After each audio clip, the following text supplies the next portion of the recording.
All right.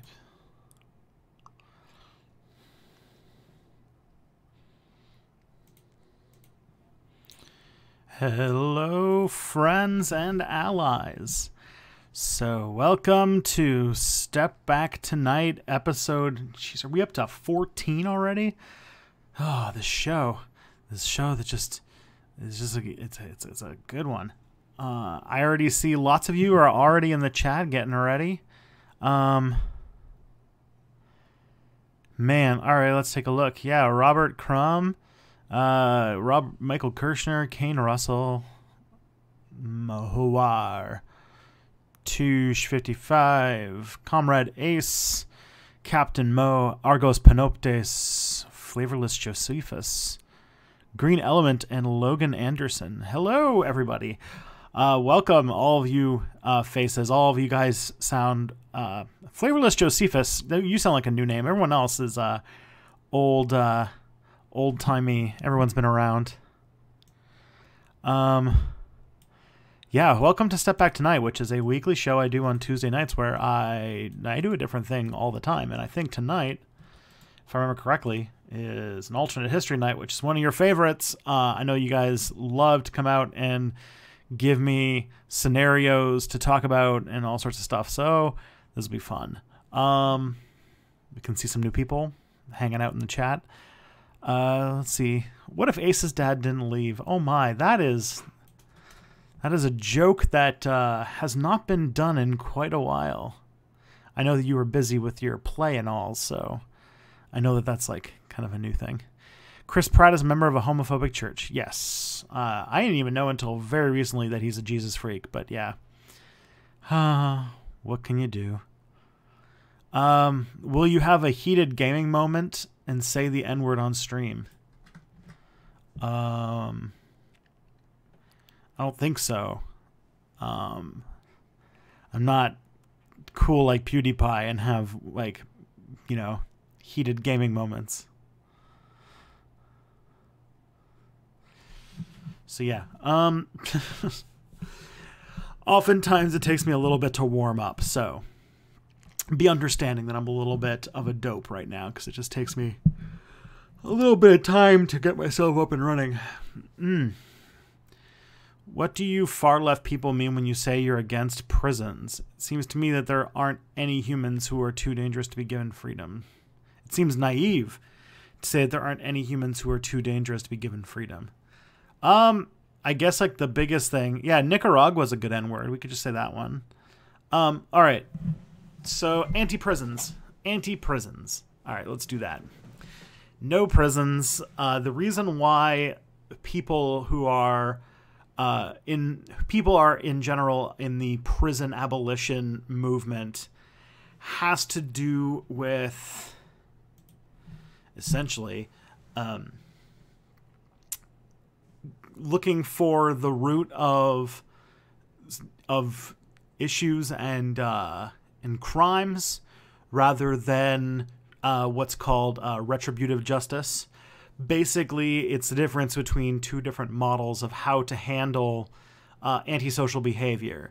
One is called restorative justice and one's called retributive justice. Retributive justice is what is used now, which is where you use punishments and you use punishments to try and make amends for the bad behavior. So you commit a crime, you do time.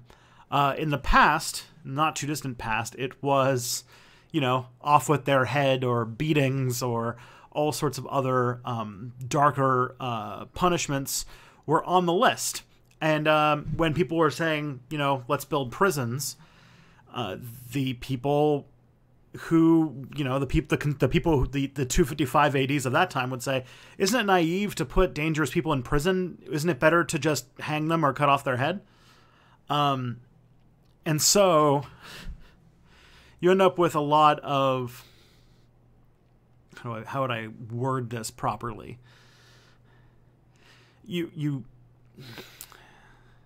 Yeah. Reset. So really, prisons are not too old of an invention. They just replaced capital and corporal punishment. Now, that is, what do you do with dangerous people? That's usually the question that comes up.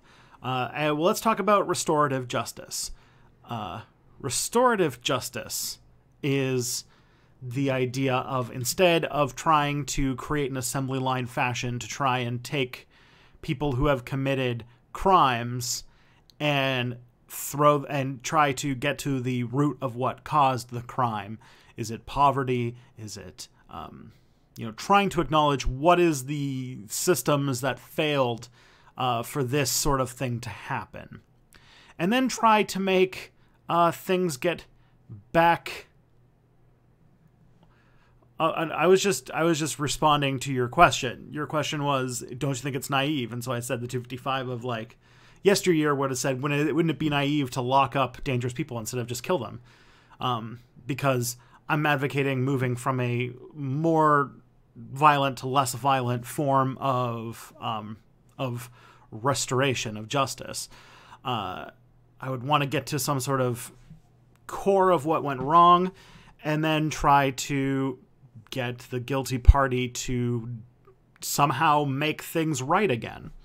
And that could be mostly things like community service, but for the most part, like most of the time, what prison successfully does is take people who might have committed one crime, possibly a violent crime, most of the time done out of something like poverty or desperation or mental illness, and then put them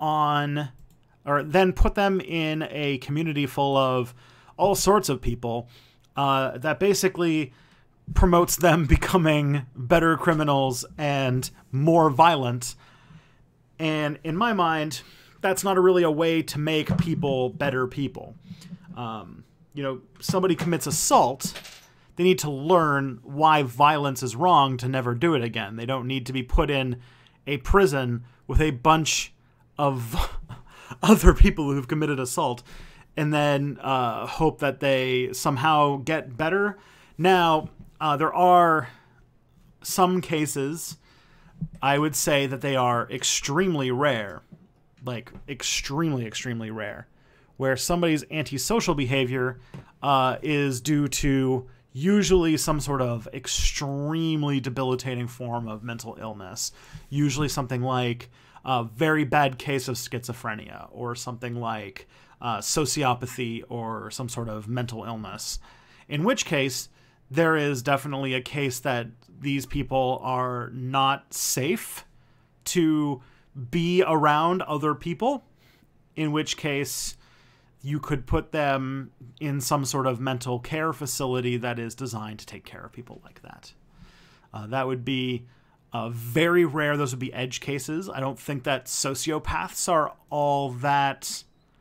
I don't think that those people are all that common. And for the most part, violence and violent crime can be fixed through getting to the heart of what caused said violence, and then getting to, getting through and figuring out what the problem is, and then solving it. It takes more work, but then again, it would be worth it, because right now all we do is take a lot of non-violent prisoners, put them in a cage, and then either break their, give them mental illness, or get them to become better at their job and learn how to solve more things through violence, and then typically throw them on the street afterwards with, and even without any opportunities to get jobs and to get a successful, stable life, because oftentimes if you have a criminal record, you'll be denied a lot of economic opportunities, and then oftentimes your only choice is recidivism, which will just land you in the slammer again. So in my mind, prison's not exactly that effective of a way to keep to rehabilitate people who have committed violent crimes. And on top of that, the people who would be completely hopeless, like the extraordinarily mentally sick people, are not going to be getting the care they need there either. So in my mind, the only function that prison really has is to sideline having to help these people and rely on people's desire for revenge rather than trying to actually fix the ills with the society that produced this situation. That's the way I would interpret that. And that's why I'm a prison abolitionist.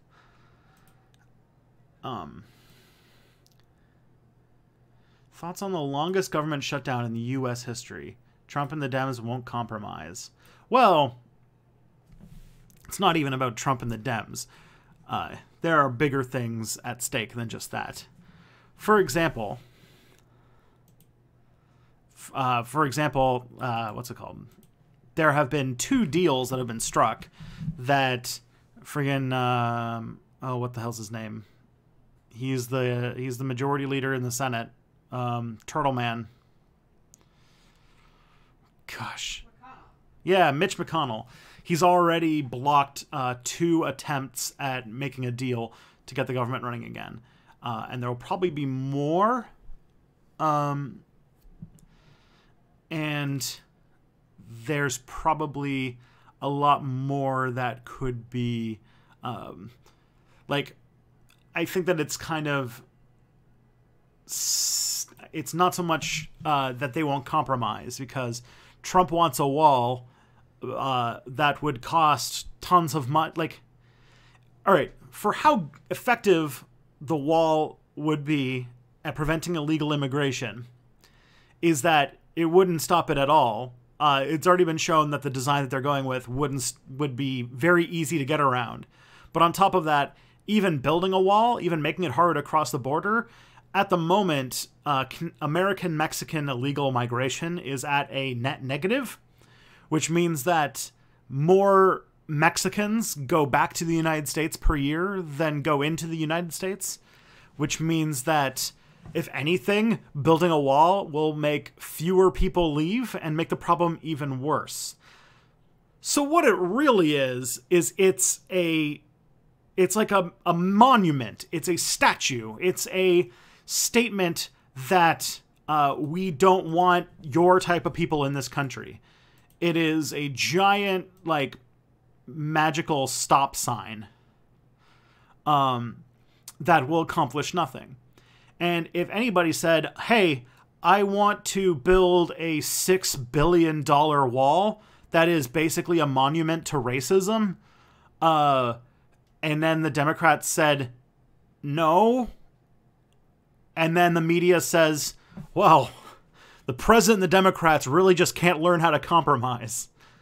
And it's like, it's because one of the people has a ridiculous request that would hurt their own cause, and on top of that, cost a ridiculous amount of money for no gain. And then on the other hand is people who want to not do that.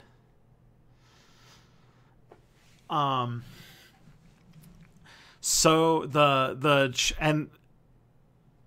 yeah, I think that in this current situation, the problem is that while they are having this standoff, there are lots of federal workers who are not getting paid, which is bad. That is very bad. I think that is sort of the really unfortunate part of the shutdown.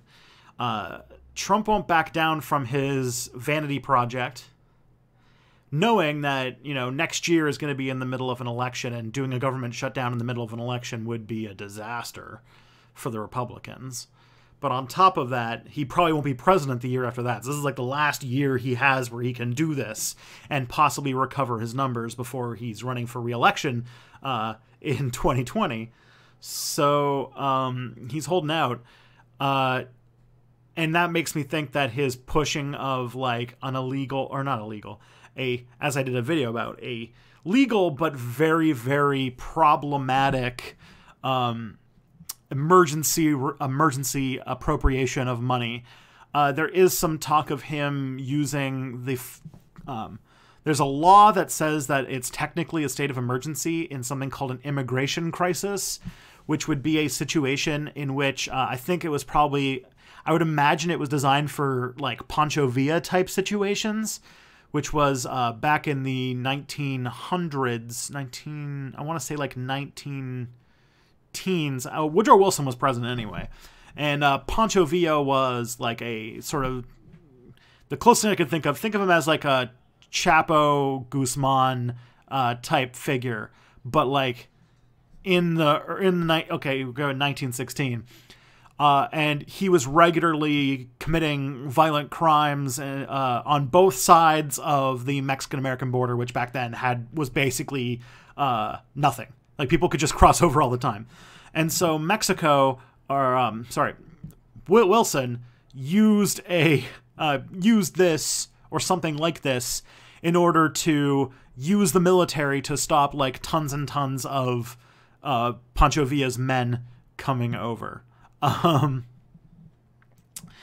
And if there was a case where like say like if there was like if say, you know, America had East Berlin type situation and the wall went down, they would probably be able to use the military to appropriate anybody who had left or who had gone into the country. So there is a law in the books for preventing these like mass migration type things and using the military for it. So that is a situation in which, as the executive branch of the government, as somebody who can mobilize the military on American soil, this is a reason that he can use to do that. I don't think this has ever actually been used, but it is terrifying because it means that he is fully within his rights to deploy troops on American soil, which has happened more times in American history than Americans like to admit, but it's still very worrisome when it does happen. And on top of that, he would be able to use defense discretionary budget funds to build the wall. And trust me, like, you go to the military, they've got $6 billion like in their back pocket. Like, this is a organization that gets over $1 trillion a year. And on top of that, that's just the official amount of money they make. And there's a lot of evidence that there's a whole lot more money being given to the military that is just sort of under the table. That's secret and earmarked for secret projects. So this is like the most funded military on Earth. It's like 20 times larger than the second largest military. So they could find $6 billion like easy, and then use that to build their wall. And then we're going to have to look at that disgusting vanity project until someone decides to spend a whole lot more money to tear it down.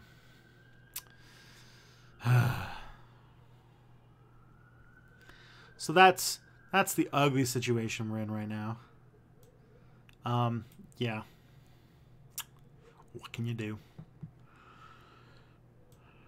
The answer to that is tell the Democrats to not give in to a wall, and then make sure he doesn't get elected in 2020 by getting Bernie to run for president, and to make sure that the Democrats don't torpedo his campaign like they did last time. Because I was thinking about it today, and I'm thinking, yeah, Bernie's the only choice they have. They really don't have any other options. It's funny. It's funny because this is somebody who has, since 2016, on monthly polls, been consistently rated the most popular politician in America. And the Democratic Party is doing literally anything in their power to make sure this person doesn't become the candidate for president. I think that is so telling.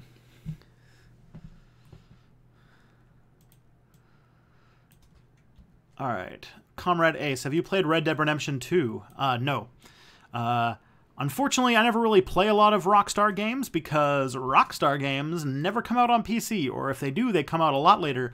So, and also, as far as I know, Uh, there's no Switch version of Red Dead Redemption 2, so that's the only consoles I got. I got a PC and I've got a Switch, and those are probably the only ones I'm going to get. I have zero desire to buy a PlayStation or an Xbox.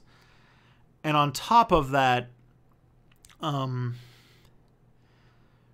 haven't even played Red Dead Redemption. Like, I haven't even played the first one because that one isn't even out on PC yet. So, can you stream Smash Brothers? I don't even have Smash Brothers.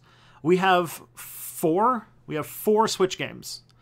We've got 5 if you count one that was Bond Online. So we've got Diablo 3, which I have on the PC too. We've got Skyrim, which I also have on the PC, but it's for Kelly. She's probably playing it right now. I bet if I looked over my shoulder, she'd be playing Skyrim. Hi. Confirmed. We've got Zelda, Breath of the Wild. We've got Super Mario Odyssey and Minecraft. All but 2 of those games are games I have on PC as well. So, so I would probably play Red Dead Redemption 2 if it ever came out on PC or Switch, but at the moment it's not available to me. But I have played Grand Theft Auto games in the past, and I have liked them. So the idea of Red Dead Redemption does sound pretty good. What's Kelly playing as? Kelly's playing a orc who's wearing heavy armor and fighting with a two-hander. The orc, his name is Krusk, named after her D&D barbarian that she played for a few sessions. So that's the long story. Basically, two-hander and healing spells. That's it. All right. Oh, and I think she's having like a bow and arrow kick these days. All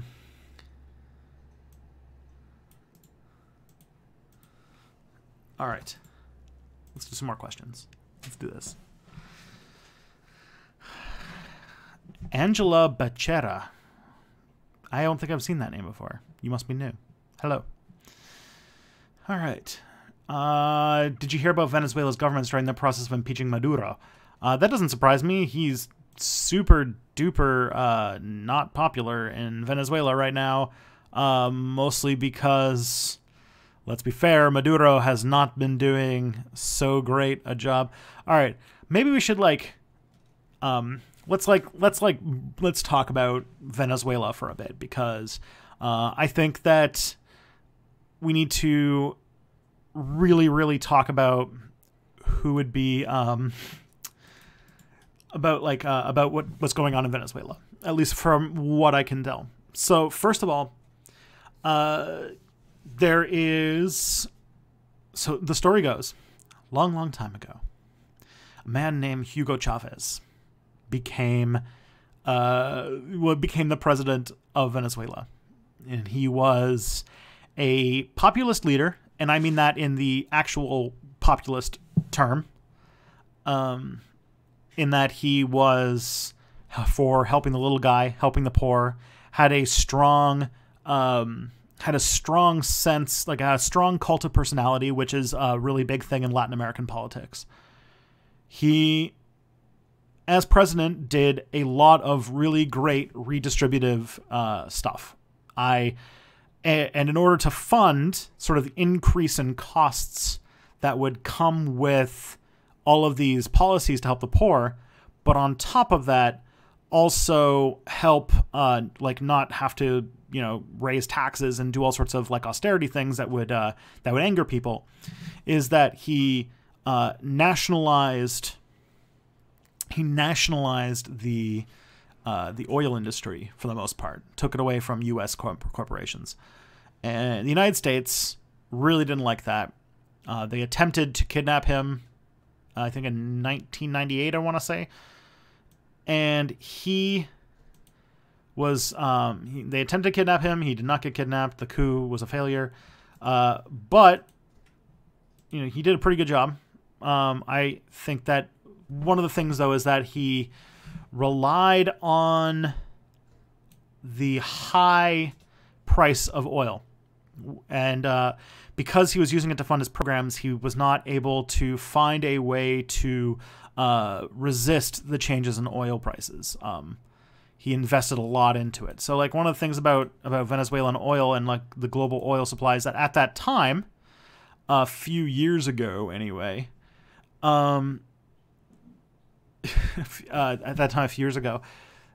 there was a pretty strong consensus that oil was never going to go down in price. So this did not seem as short-sighted as it should have. And so, that worked out well. Canada did something very similar. Under Stephen Harper's government, we doubled down on consistently high oil prices and invested in oil that is normally not very profitable because we didn't anticipate a drop in oil prices. Then a couple things happen in Venezuela. One, Hugo Chavez gets cancer and he dies, handing off leadership to Nicolás Maduro, who is not nearly as popular as Hugo Chavez.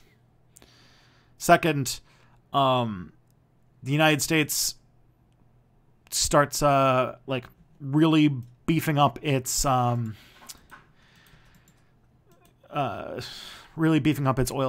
production, and also Saudi Arabia starts really upping its oil production, and the price of oil tanks. Canada felt the pinch of this. Alberta went through quite an economic depression for a bit, but Venezuela was extremely dependent on. Did Chavez become a dictator at some point? Yes. Well, not like he was definitely a strong man. He definitely bypassed the mechanisms of government in order to make things a lot more, to make things better for poor people. He was trying to basically revolutionize the system. Anyways, with Maduro in power and the oil price dropping, Venezuela took an economic nosedive. All of a sudden, their currency was basically worthless.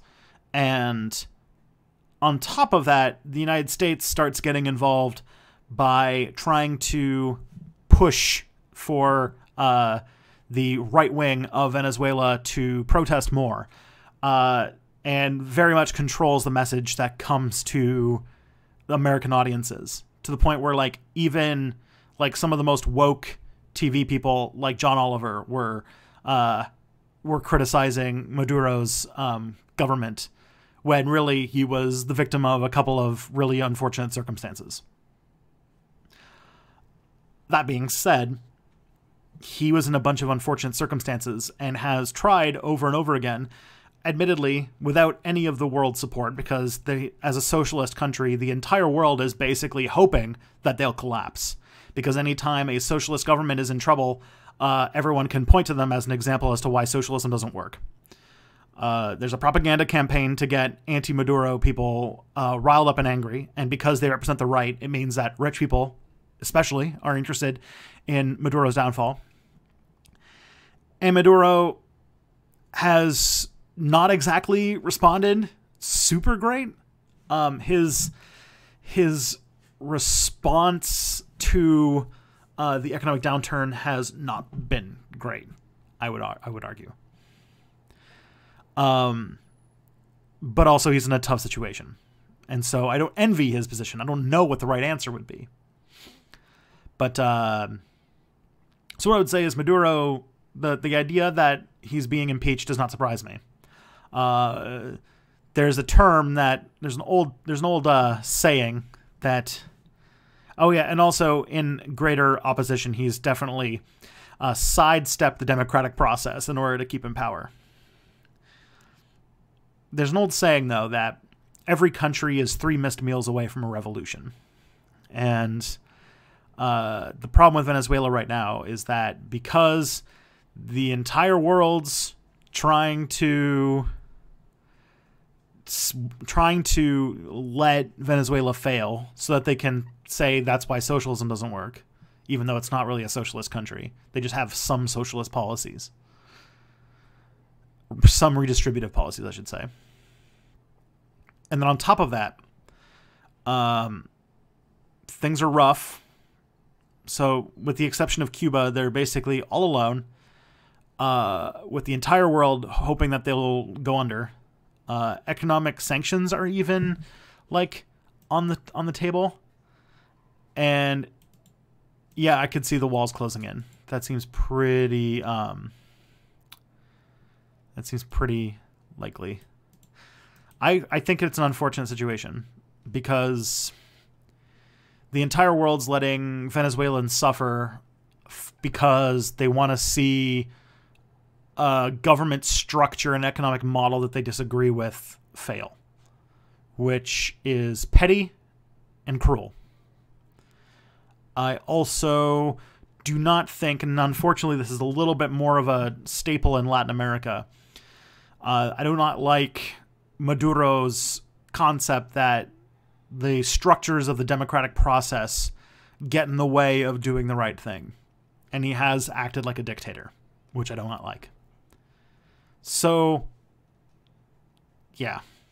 It's an unfortunate situation, and I don't think any player is doing well. But I take umbrage at some people. Those some people are named Glenn Greenwald, who constantly are defending uncritically the Maduro government and not pointing out that Maduro has had some serious issues. Glenn Greenwald and I are not friends these days. What if they are a mass rapist? Oh, you're talking about the restorative justice. Yeah, that's a tough call. I do think that in a restorative justice situation that this is the thing about restorative justice, and this is also the thing about anarchism that I also get a lot of complaints about, is that in a restorative justice model, there's not going to be a one-size-fits-all solution for every crime. There's not going to be a mandatory sentence or anything like that. You would have to look at each case individually to find out what can we do to make things right. It could take a while. It could take a lot of discussion. But I think that the idea that we can have one-size-fits-all policies about these things is actually pretty... I think it's unfair. All right. A lot of modern ANCOMs talk about taking over the state's functions instead of overthrowing it. My issue with that is, if the state still exists, can it destroy your commune at any time? Yes. Yeah. That is correct. That is the one problem with the way that we run anarchism today, which is that it is susceptible to the violence of the state. That has been the problem forever. I don't have an answer for that.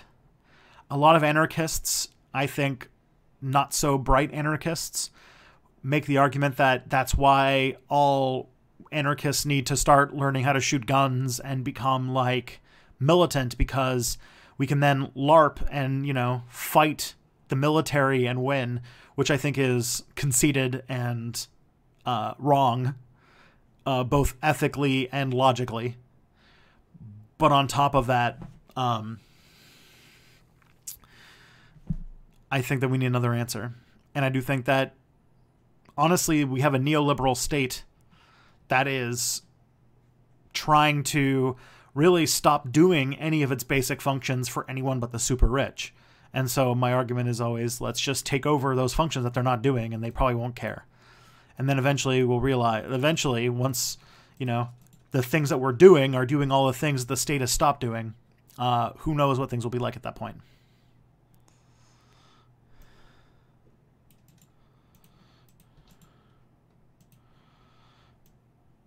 All right. Oh, man. So many questions. All right, it's 10:45 a.m. Should I smoke bongs or joints? I'm always going to go with joints. Bongs are intense.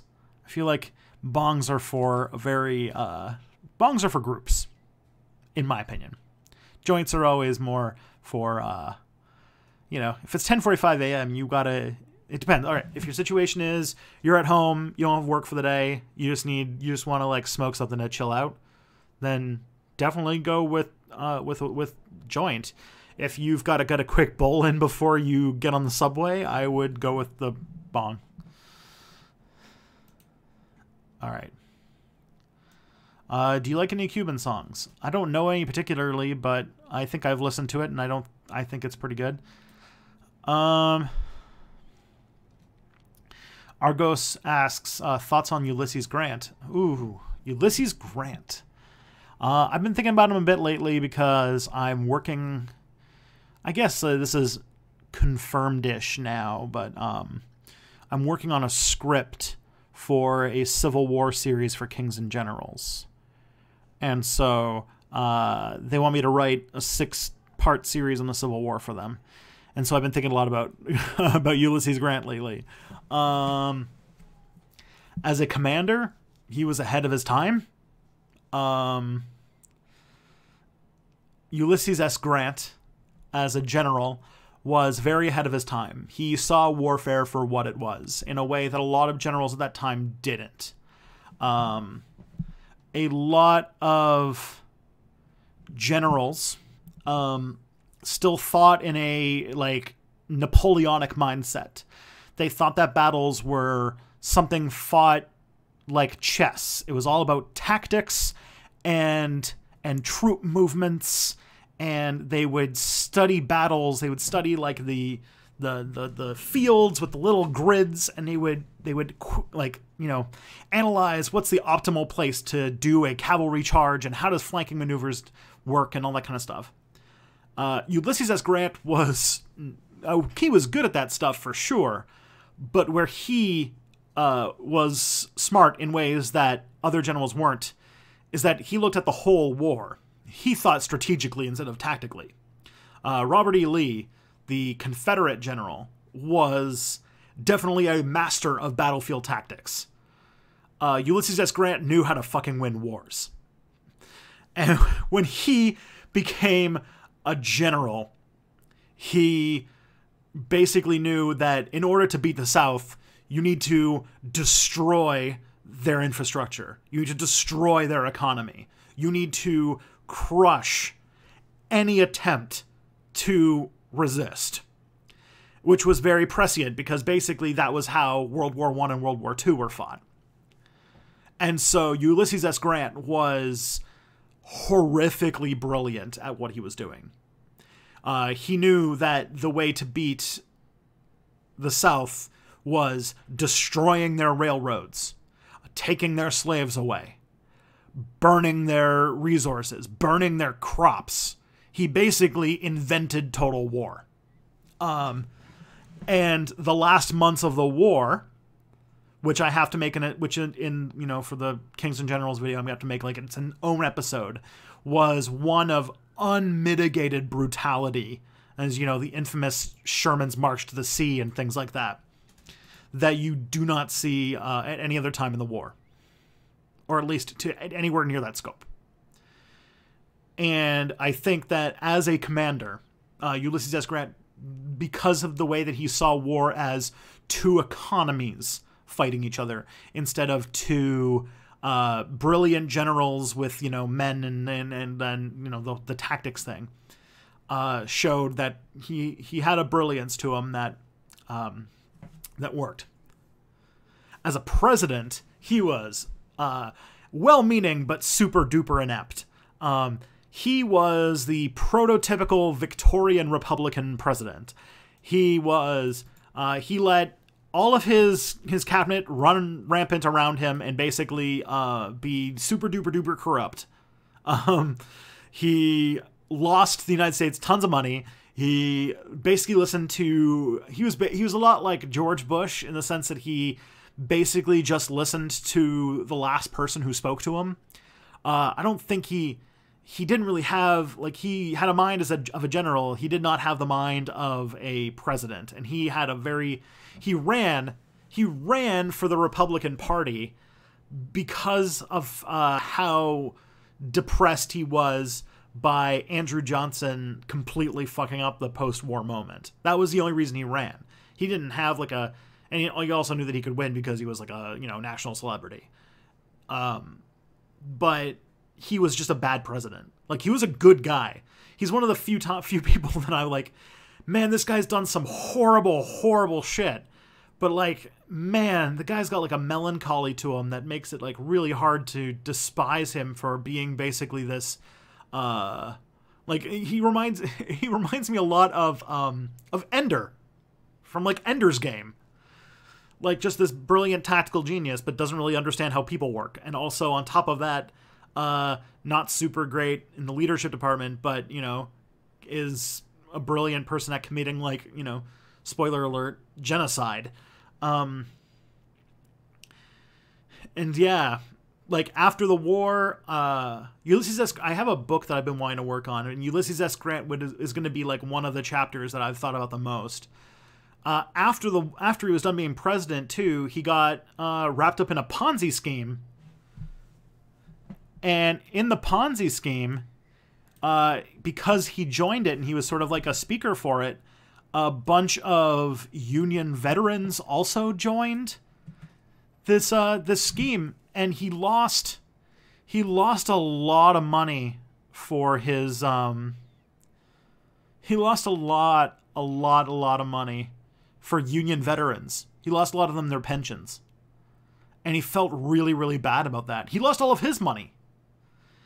And in his last, when he found out he had stomach cancer, he was destitute, and he realized he was gonna leave nothing for his family. And he spent his last months furiously trying to write his presidential memoirs, because he knew that if he sold those, that would be the thing that, like, you know, helps his family have something to live on.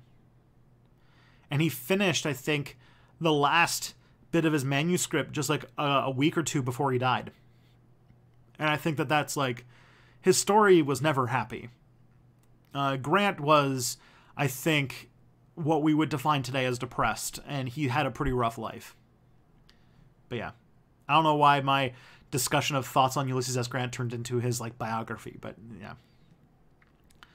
I've thought a lot about Ulysses S. Grant lately. I guess that's why. All right.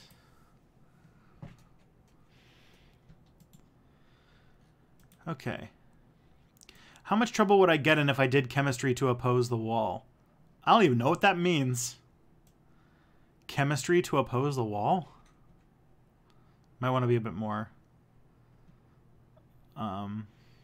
Maybe want to be more specific on that. Okay.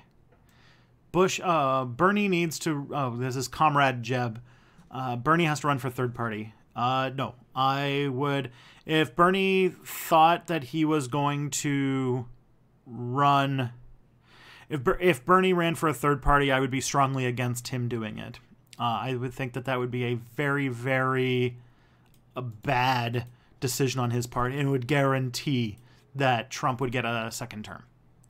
I know that the Democrats are, like, literally the worst.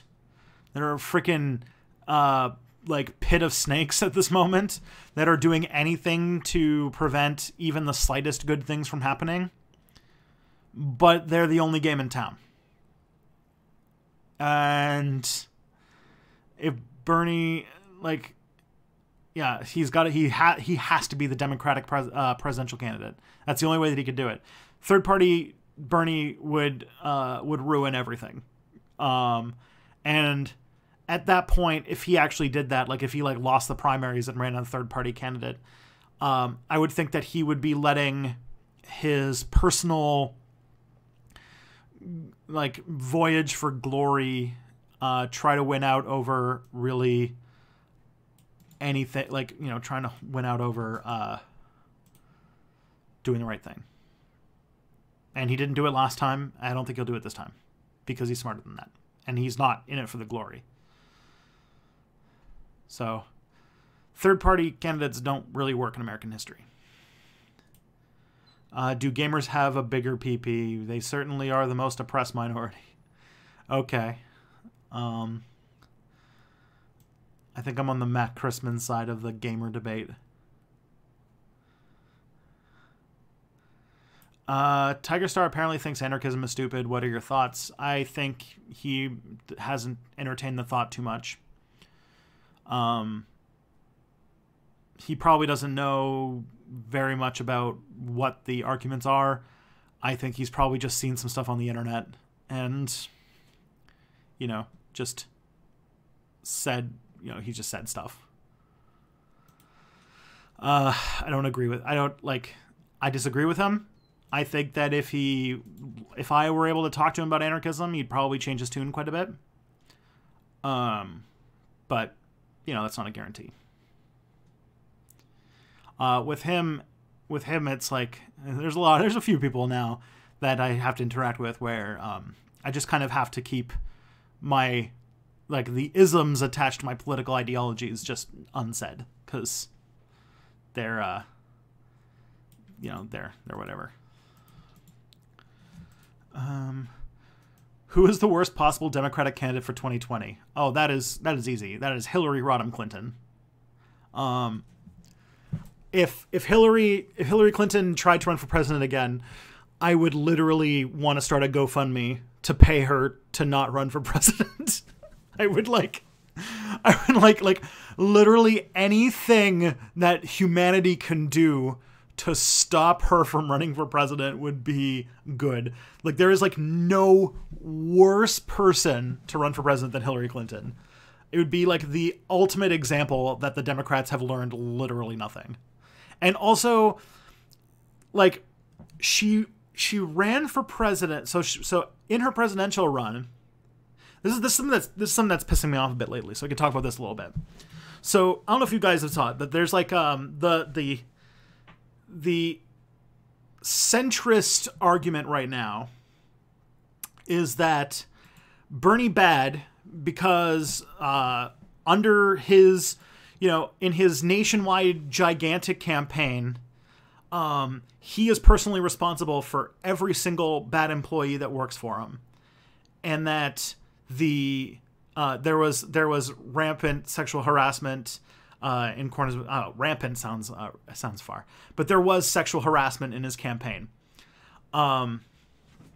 And Politico is trying to make this into a really big story because they want to intimidate him out of running. First of all, there's no evidence that he knew anything about this. When he did find out about it, first of all, in his 2018 Senate election campaign, had the strongest, or one of the strongest, sexual harassment policies with independent reviews and everything like that of any campaign running in America. Third of all, he personally apologized, taking responsibility for what happened, saying that he is making changes to make sure it never happens again, and personally, apologizing for what all these women went through. What else do you want? And then I'm remembering that these people who are attacking Bernie Sanders for this whole thing are also people who supported Hillary Clinton. And I seem to recall that there was a similar story in the Hillary Clinton campaign where the person committing sexual harassment wasn't, some staffer. It was Hillary Clinton's spiritual advisor. And if I recall correctly, she personally knew about it. And when she knew about it, what she did was actively, move him around to suppress it. She didn't fire him. She didn't do anything like that. She just, moved him around like he was a Catholic priest or something. I don't understand this whole thing. This is just... I hate this Politico story. I think it's it's so frustrating how centrists have such short personalities and just don't think about these things. They're just trying to make an association in people's brains without any substance to say, Bernie bad because he did a sex harass, and they're trying to make sure that people don't actually know the real story.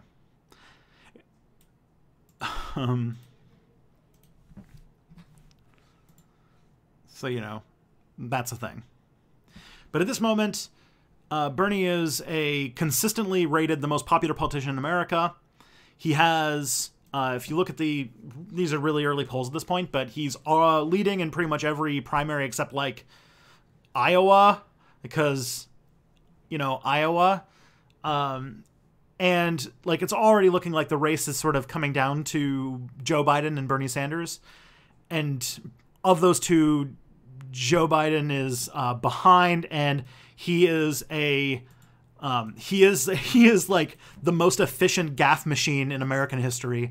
So he has a long history of not being so great with race, and you know, more than a few people have claimed that he's kind of creepy and sexual harassy and all that kind of stuff.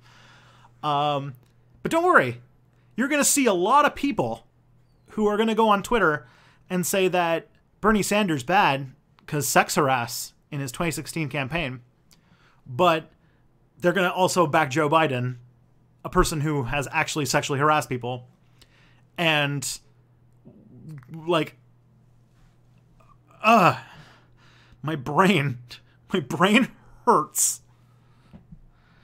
My brain hurts so much with the way that, because it's not actually about, I mean, it makes sense. It makes sense. It's not about sexual harassment. It is trying to kill social democracy in America. It is the Democratic Party trying to kill its left wing. And yes, Glitch 42, you're right. Another thing that Joe Biden was conspicuously shitty on was the Anita Hill hearings. But of course, this is not going to make the news. This is not, no. Well, it might. We'll see. All right. I feel like there's like 26 questions right now, so I should probably move forward. How would your wife respond to someone saying being a Girl Scout leader means you're lame and a total dork? She'd probably agree with you, but then also say that's fine. Although sometimes she's really defensive about being called nerdy, so I don't know. How would you respond to that, Kelly? I already responded in the comments that it's okay. Which, it's okay? Yeah, it's probably true, but alright. Alright, she said it's probably true, but alright. Alright. Let's move along. Wasn't he also use the funds to basically buy votes with programs that were popular but didn't do much? Oh, yeah, I feel like that I missed that conversation. Can you play Kahoot? Probably not, because I don't have it. Oh, yes. So you're talking about Skyrim versus World of Warcraft. World of Warcraft, that's a good story, because Blizzard Entertainment looks like it's going to be... My prediction for 2019 is that Blizzard Entertainment's not going to survive the year. I think it's going to go bankrupt. And that some umbrella corporation will buy World of Warcraft and they'll drive it into the ground, but I think that Blizzard's done. This pains me a lot to say, because I actually think that that Blizzard was, you know, their games were really really meaningful to me when I was a young lad. The first video game I ever played, I believe, was Warcraft back in like 1993. So it'll be sad, but it looks like it's going down. All right. Blizzard is already splitting. All right. I don't know any new news. Blizzard is owned by Tencent. All right. A lot of modern ANCOMs talk about taking over the state's function. All right, I already answered that one. Human cloning. Should human cloning be allowed? Sure. All human cloning really does is make a child, like make an identical twin that is younger than you. All right, I have no idea what Kahoot is, and I don't really want to find out in the middle of a stream.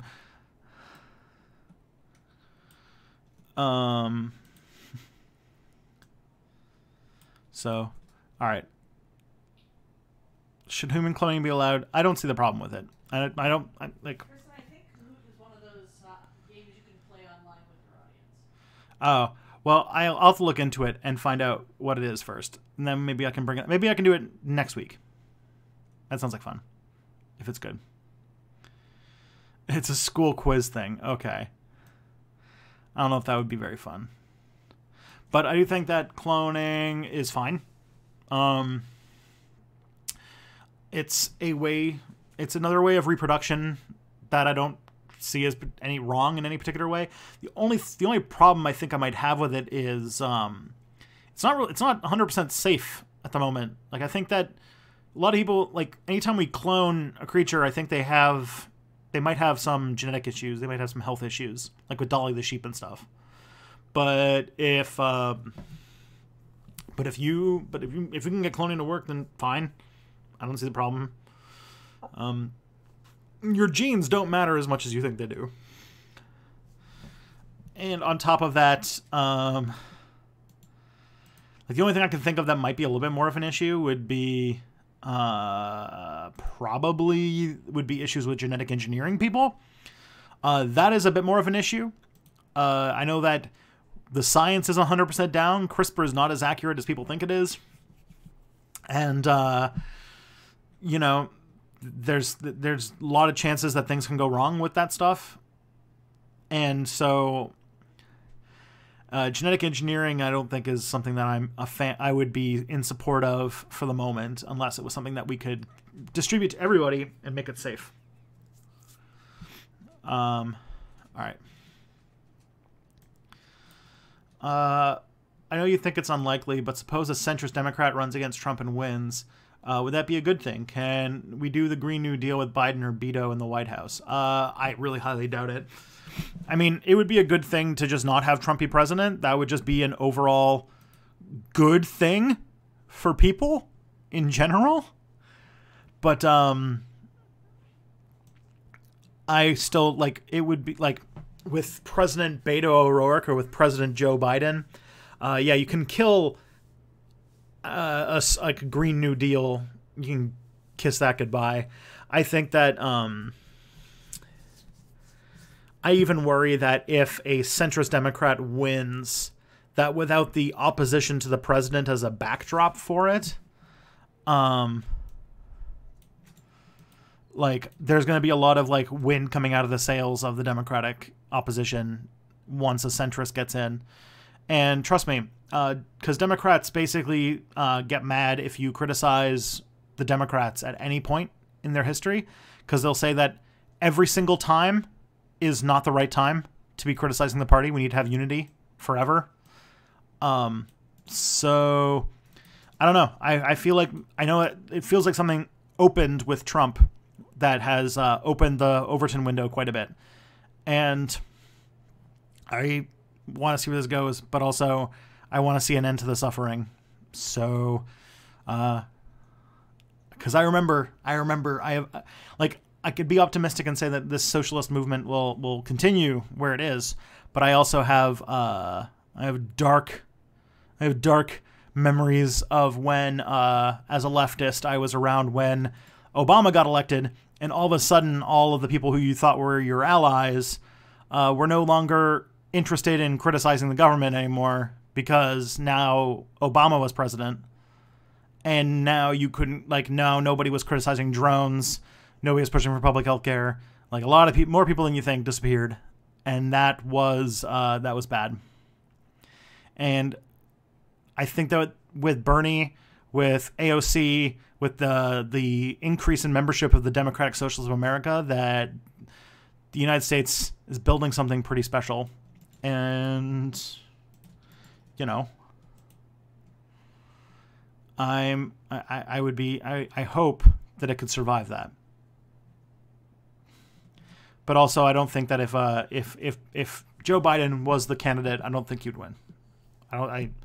Trump and Joe Biden are pretty similar personalities. It's just that one has a functioning brain and one doesn't.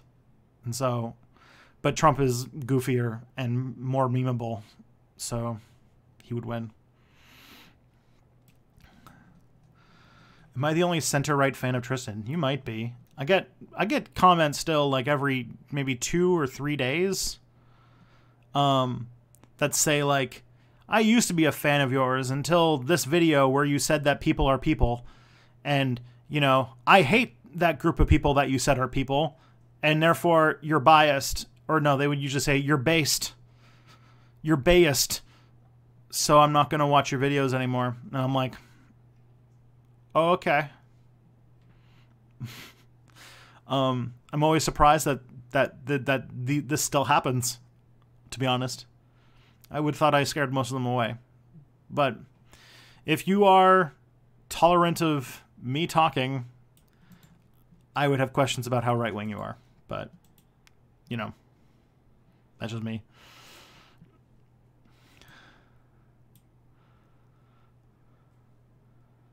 All right, next up. Apparently, there's a book in Japan that is just dictators, but they're anime girls. Why Japan? Why?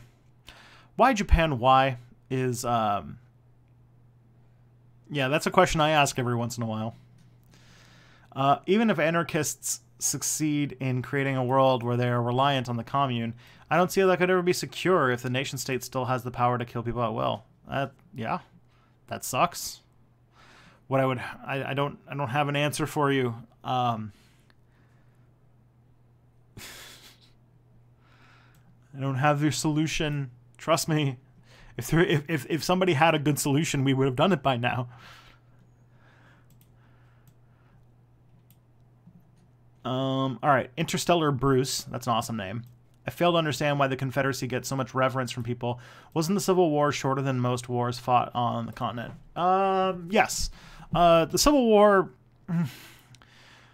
The Confederacy gets venerated for a couple of reasons. The main reason is that the United States still has a lot of lingering racism, and Confederacy is trying to be a way to rehabilitate slavery and rehabilitate slave culture. A lot of the sort of recent veneration of the South came as a response to the Civil Rights Movement.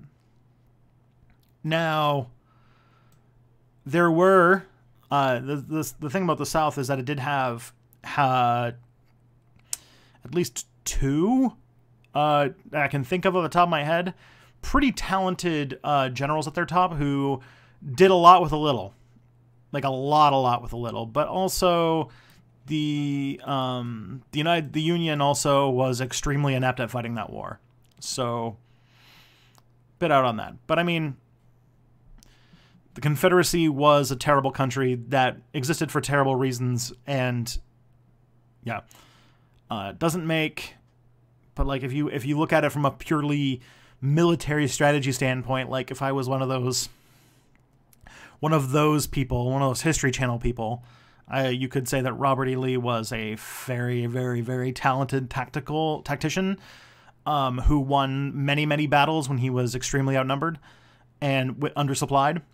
And General Braxton Bragg, similar story. Sort of the last really general, like one of the last cavalry commanders who actually mattered. So that's a thing. But, you know, they lost, and that was a good thing.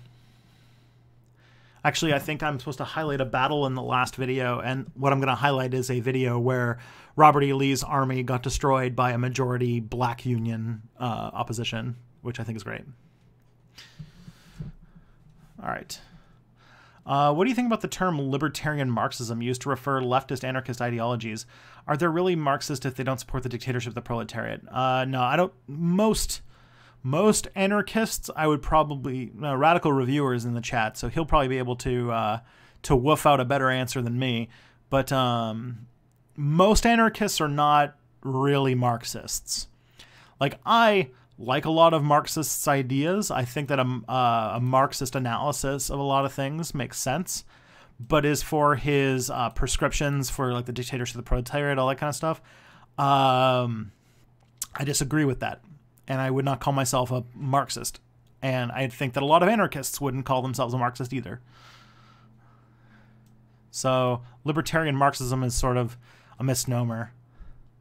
Because if you really take Marx like super duper serious, yeah, you kind of need to have this violent, brutal revolution that then puts a dictator in, that then the dictator just somehow decides to give up their power in a thing that no dictator's ever done. And then just sort of, you know, hand it down to the people. Talk about Rosa, please. I really wish I knew more about Rosa. I'm an American historian. I'm not a German historian. I don't really know too much about. It's like one of my like little shames. I don't really know all that much about Rosa Luxemburg. I don't. I'm sorry. I don't. I really should. I really, really should. But I don't.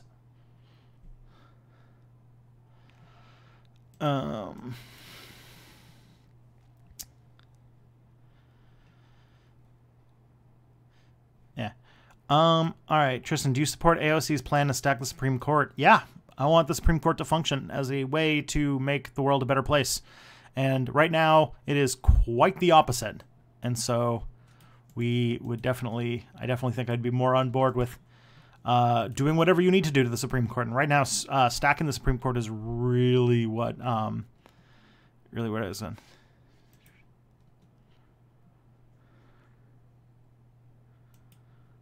All right. Who do you support, T-Series or PewDiePie? Well, PewDiePie is basically a closeted Nazi, so I'm going to go with T-Series. T-Pose series, I don't know. Also, India kind of rules, so... and Indian, like, Bollywood musics and stuff like that, that shit's great. So, yeah, T-Series. Woo! Go... I love the fact that India is getting online. And that... T-Series just shows that, like, oh man, when the internet, what's it called? When the Indians get more internet penetration, it's gonna be huge.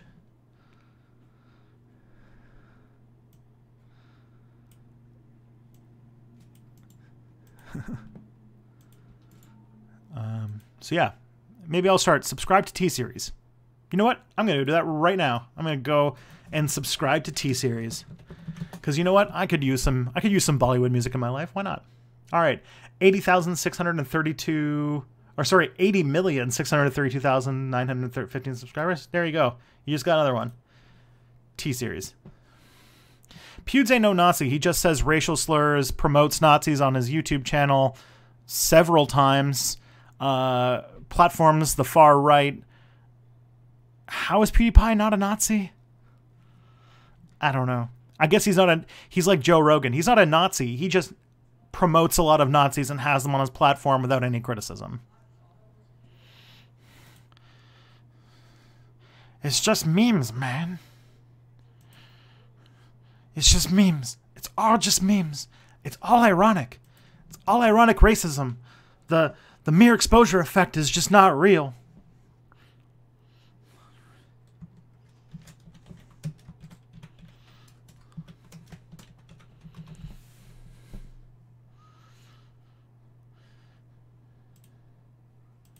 So yeah, I'm good. I'm good without PewDiePie in my life. All right. Let's see. I do think it's telling that the tanky is the one who's supporting the person who made all of the racist jokes. I'm just saying. Anyways, moving along. Tulsi Gabbard is Islamophobic and a general butt munch. You know what, Jonathan? You are correct. This is probably one of the things that I highly regret. I have said far too many things about Tulsi Gabbard in the positive light that in her very short time after she announced that she's planning on running for president have come up. I knew that she had some problematic opinions, or I knew that she had some problematic connections with Hindu nationalist groups and stuff like that, which I was like, that's not great. I hope she doesn't get too much power. But as a president herself, yeah, not too yet. Tulsi Gabbard, just with the support of like ex-gay therapy and like all sorts, like just everything that's come out ever since she announced her candidacy has just been horrible. And I sincerely regret basically promoting her as a politician, and I will not do so in the future. So she's canceled. Tulsi Gabbard's canceled, you hear? Do you think Mexi will make you and Thought Simon a tankies? No, we in general don't like killing people. We don't like putting people in trial for leaving the country and then coming back because they're counter-revolutionary. We don't like as a glasses haver myself, I would really not like to be killed because having glasses would make you potentially an intellectual. And, you know, if we all need to go back to the fields, then all the intellectuals need to be killed. Or I feel like in the tanky revolution, I would be one of the people who gets involved, but then I will be the first person who is photoshopped out of existence. That's my like, yeah. What's it called? In a tanky revolution, I would be one of the first people killed after the revolution's over, once the megalomaniacal dictator starts consolidating power and killing all of their opponents.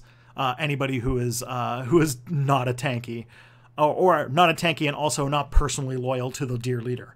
And so I would be one of the people who gets like sent to the gulag, shot in the back of the head, and then, you know, quietly erased from history. So yeah, I don't think that would happen. Not to mention, tankies would consider the fact that Thought Simon is non-binary as degeneracy in the face of proletarian blah blah blah blah blah blah blah blah. And so he'd probably be killed for like counter-revolutionary thought and criticizing the party or something, and he'd probably end up getting killed. Yeah. And I would say that Mexi's not a tanky. She's definitely a Marxist, but I wouldn't put her as a tanky.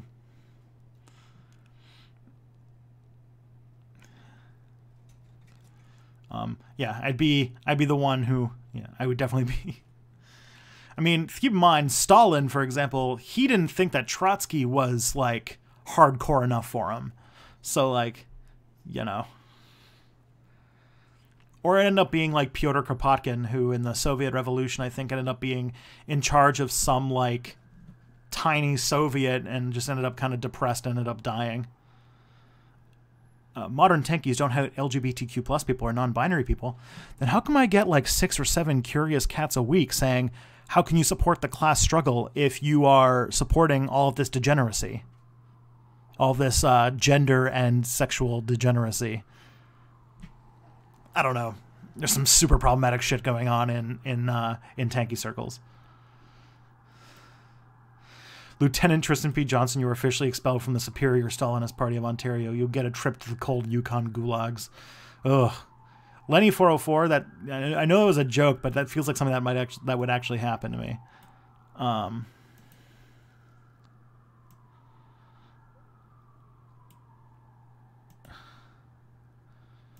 Yeah. All right.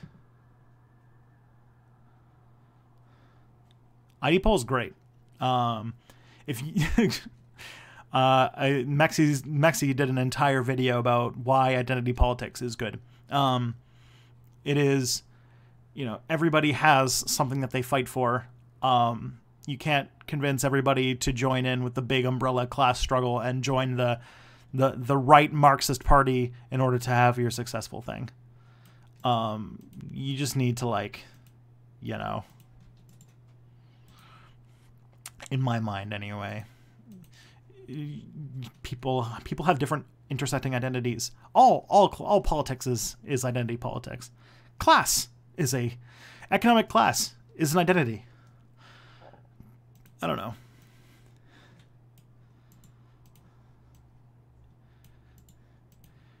I'm trying to remember the PewDiePie thing that really like hit it was that he did like a channel shout out and he shouted out some like Nazi YouTube channel, and then on top of that he's made like multiple racial slurs in public in front of children.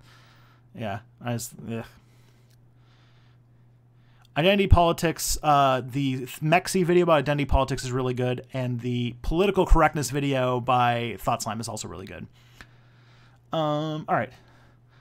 What if atomic bombs were, for magical reasons, stopped working after 1945? How many, if any, conventional world wars do you think we would have had by now? Well, at least one. If it wasn't for nuclear weapons, the U.S. and the USSR would have definitely thrown down at some point in history. And I have no idea how that would have turned out. Like, war just goes... things just go completely sideways at that point. Yes, there you go. Terry's right. ID poll isn't the problem. It's the neoliberal center-right using the language of identity politics in order to suppress the left is a problem. The idea of people thinking that identity politics is that we need more black billionaires. That's the problem. Or like that...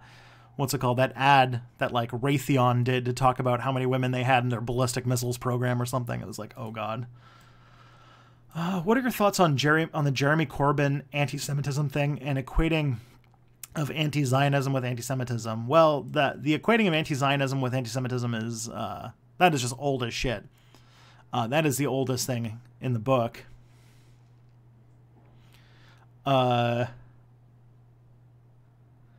And also, but I don't know, like, I keep asking this, I don't really know. And in the UK, I don't know if the accusations of Jeremy Corbyn being anti-Semitic, is it just the fact that he's anti-Zionist? Is that it? Is there another story that I don't know about? If so, I don't know. Do you think state atheism is a good thing? I think that state secularism is a good thing. I don't think the state should endorse any religion, but state atheism is a bit different. State atheism is like actively like anti-religious, and I think that no, that is an attack on some of people's core parts of people's identities, and is just a recipe for oppression. I am 100% for a multicultural, multi-ethnic, multi-religious embrace. I think that the diversity of humanity is something that makes it strong and something that we should full-throatedly embrace.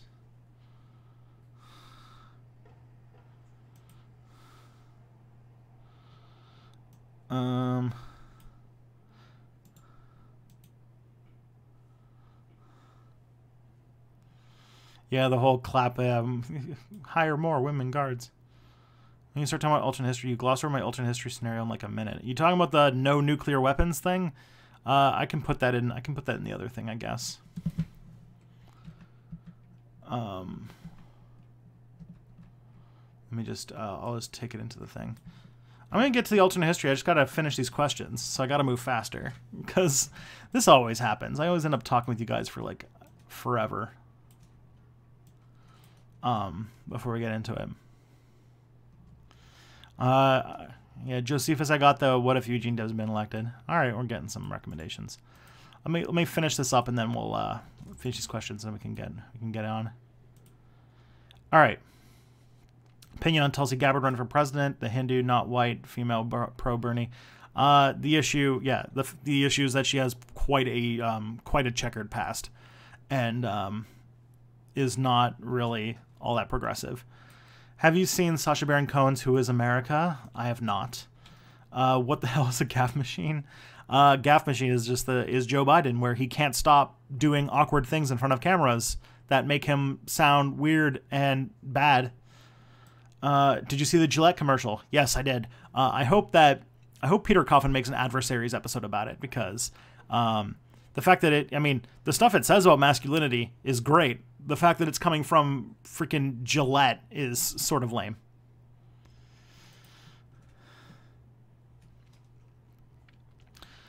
Do we need more rich people? Nope. We should clone Bernie so he can run in 2020 all the way through 2120. Unfortunately, it's not how cloning works. Can we not have a president? That'd be nice. No.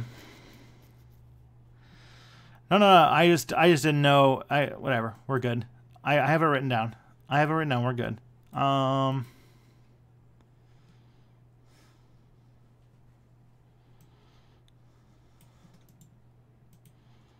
Okay. Which Leonard Cohen song best describes the modern world? Oh boy. I don't know. Wasn't supposed to be an alternate history stream. I'm on it. I'm working through the questions. I'll be there in a second. If a party changes leader but the policy is the same but their popularity increases, would the new leader be considered populist? Populism really is just appealing to, is just appealing to people rather than like, you know, the landed elite of a country in order to get power. Like, populism has shown up over and over again when it was basically a movement to sort of circumvent a stagnant, encrusted ruling class. You saw populists in the late 19th century where there were farmers who were fighting against sort of the Tammany Hall Republican control of the government. You saw it. You saw Trump, where he went around the Republican sort of party machine to become president, and you could say that you saw those things. Like eh.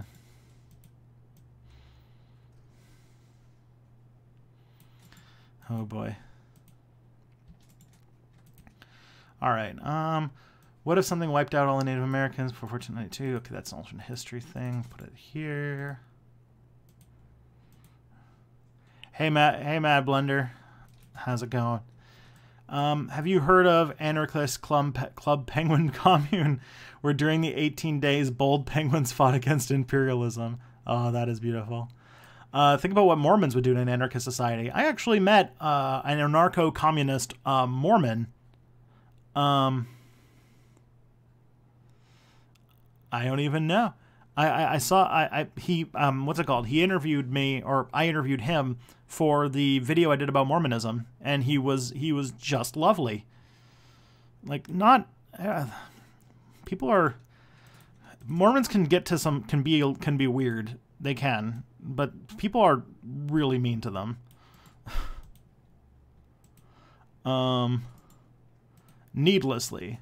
Like, being a Mormon doesn't necessarily mean you're going to be like one of those weirdos that has like 7 wives and is marrying 13-year-old girls. Like, yeah. Oh, okay. What if this channel had good content? Green Element, we will never know. You can't just come and propose. Like, this is about plausible history scenarios. This channel having good content would be impossible. There's no way to predict that. I don't see why a closeted Nazi promote an Indian charity for the poverty in India. He also didn't like the racists who attacked T-Series. Huh. Okay. Makes it seem like hate for the Queen is a bit more than the average person.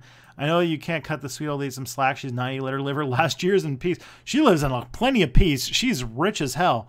I just don't want her to be queen. But I mean, at most point, I think most people are under the impression that we know that Queen Elizabeth is going to rule until she dies. I think it's just like, maybe when she dies, we just don't get another one.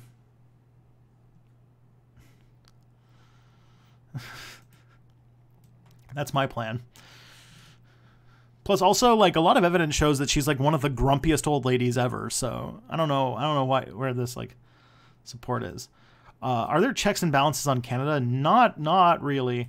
Have you been to all of Canada's provinces? No, I have not been to. I have not been to Nova Scotia, Newfoundland, or Prince Edward Island. I also have not been to any federal territories, so I've not been to the Yukon or the Northwest Territories or Nunavut. I've been to every other province. All right. You're not even anti-imperialist. You support the U.S. proxies in Syria. Oh, is that what the tankies are calling Rojava, huh? Okay, whatever. What if Ross Perot won in 1992? It's an alternate history scenario. Let's just put that in the alternate history scenario list. All right. Thoughts on the U.S. Dirty War period, 57 U.S. invasions of South America, and its role in the current migrant caravan. Ooh. Radical Reviewer, I think that you are... I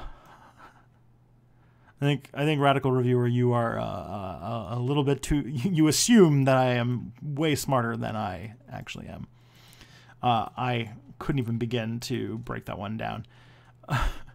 that would need like an expert on Central America and stuff like that. I can only do so much. I'm sorry. Can you talk about elections in other countries and what are happening in 2019? CBC had a list. Maybe I'd have to do research.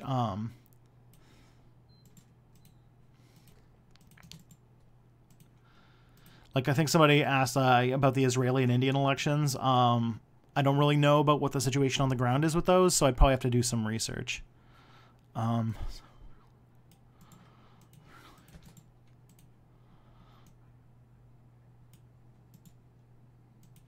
Ooh, that's a fun one. What if Cybersyn didn't die? We'll talk about that. All right. Yeah, Rand Paul did go to Canada to get healthcare for his hernia. I think that's hilarious. The person who one of the arguments that they always say about why Canadian healthcare is so bad is like, look how many people go to America to get healthcare because it's better, because it's private, and then it's like he's just going to Canada to get his thing done. Just saying. Do you like kebab or Arabic foods? I love both of those. Shawarma is like my favorite food. If I could eat shawarma all the time, I would do it.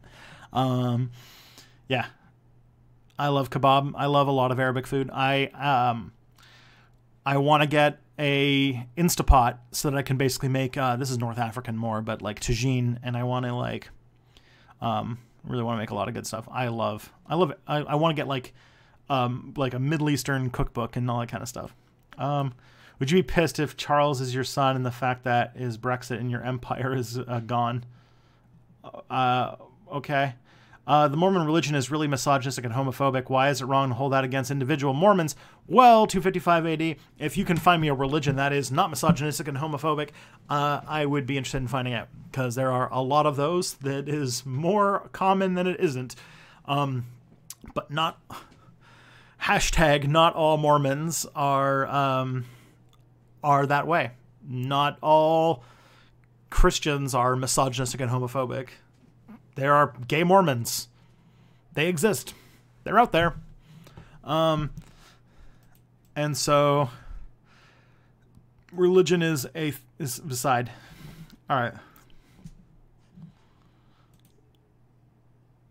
Shawarma is my favorite food. I've been eating it for over 20 years. That's why I have such a wonderful figure. Oh, the Charles Sun comment is about the Queen being grumpy. Oh, she is a grump. There's a story. There's a story about Queen Elizabeth. So one of the things that Queen Elizabeth really likes nuts. She has around Buckingham Palace bowls of nuts that are just all over the place. Because, you know, the house is gigantic, and so she wants to get a handful wherever she can.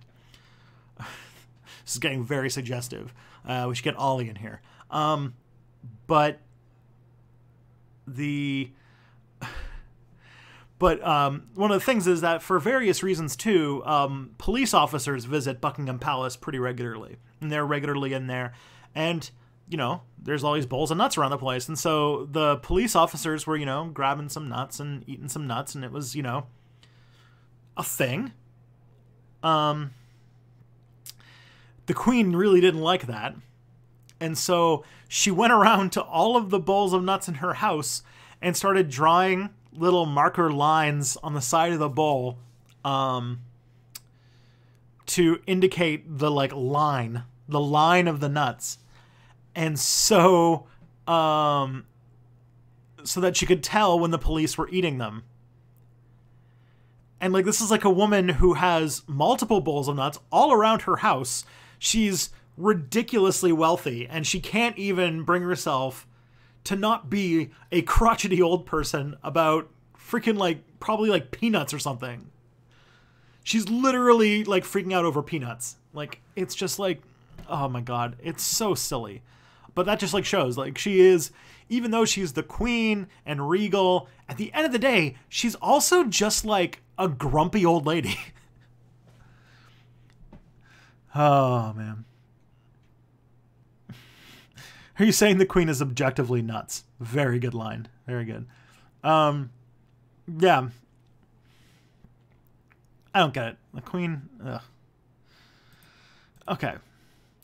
Let's do some alternate histories now. I've got a handful. just wrap up the nuts thing. And let's talk about some of this stuff.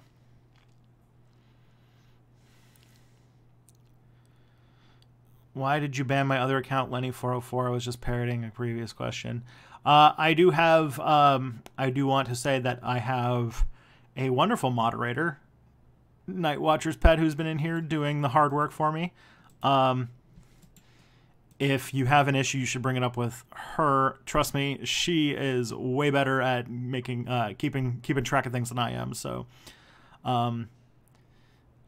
if this is not an easy job to moderate chats, so if there was a mistake, I'm sure she'll take care of it. But if not, then I trust her judgment. I trust her hammer. All right.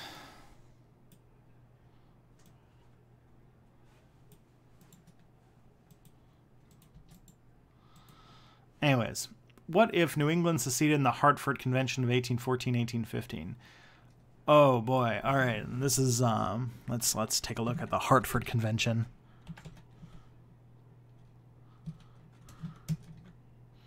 This is interesting. Let's find out. Convention 1814. Tristan, shawarma or butter chicken? We'll frame him. You can't do that to me. You can't. That isn't impossible. That is like, if you had shawarma or butter chicken as like the two buttons, I would be that astronaut with the sweaty forehead. I cannot pick between those two. Holy. How do you know my two favorite foods? All right. Hartford Convention was a series of meetings from 1814-1815 in Hartford, Connecticut, in which the New England Federalist Party met to discuss their grievances considering the ongoing War of 1812 and the political problems arising from the federal government's increasing power. The convention discussed removing the Three-Fifths Compromise, which gave slave states disproportionate power in Congress, and requiring a two-thirds majority in Congress for the admission of new states, declaration of war, and creating laws restricting trade. The Federalists also discussed their grievances with the Louisiana Purchase and the embargo of 1807. However, weeks after the conventions and news of Major General Andrew Jackson's overwhelming victory in New Orleans swept over the Northeast, discrediting and disgracing the Federalists, resulting in their elimination as a major national political force. So they opposed the War of 1812. Here we go. Secession was mentioned in 1814-1815, but all but one leading Federalist newspaper in New England supported a plan to expel the Western states from the Union. Otis, the key leader of the convention, blocked radical proposals such as the seizure of Federal Customs House, impounding federal funds, or declaring neutrality. Otis thought the Madison administration was near collapse, and unless conservatives like himself and others delegates took charge, the radical secessionists might take power. Indeed, Otis was unaware that Massachusetts Governor Strong had already sent on a secret mission to discuss terms with the British for a separate peace. Ooh. Okay. So that's fun. So the way that so if I'm getting this right, it's a group of people.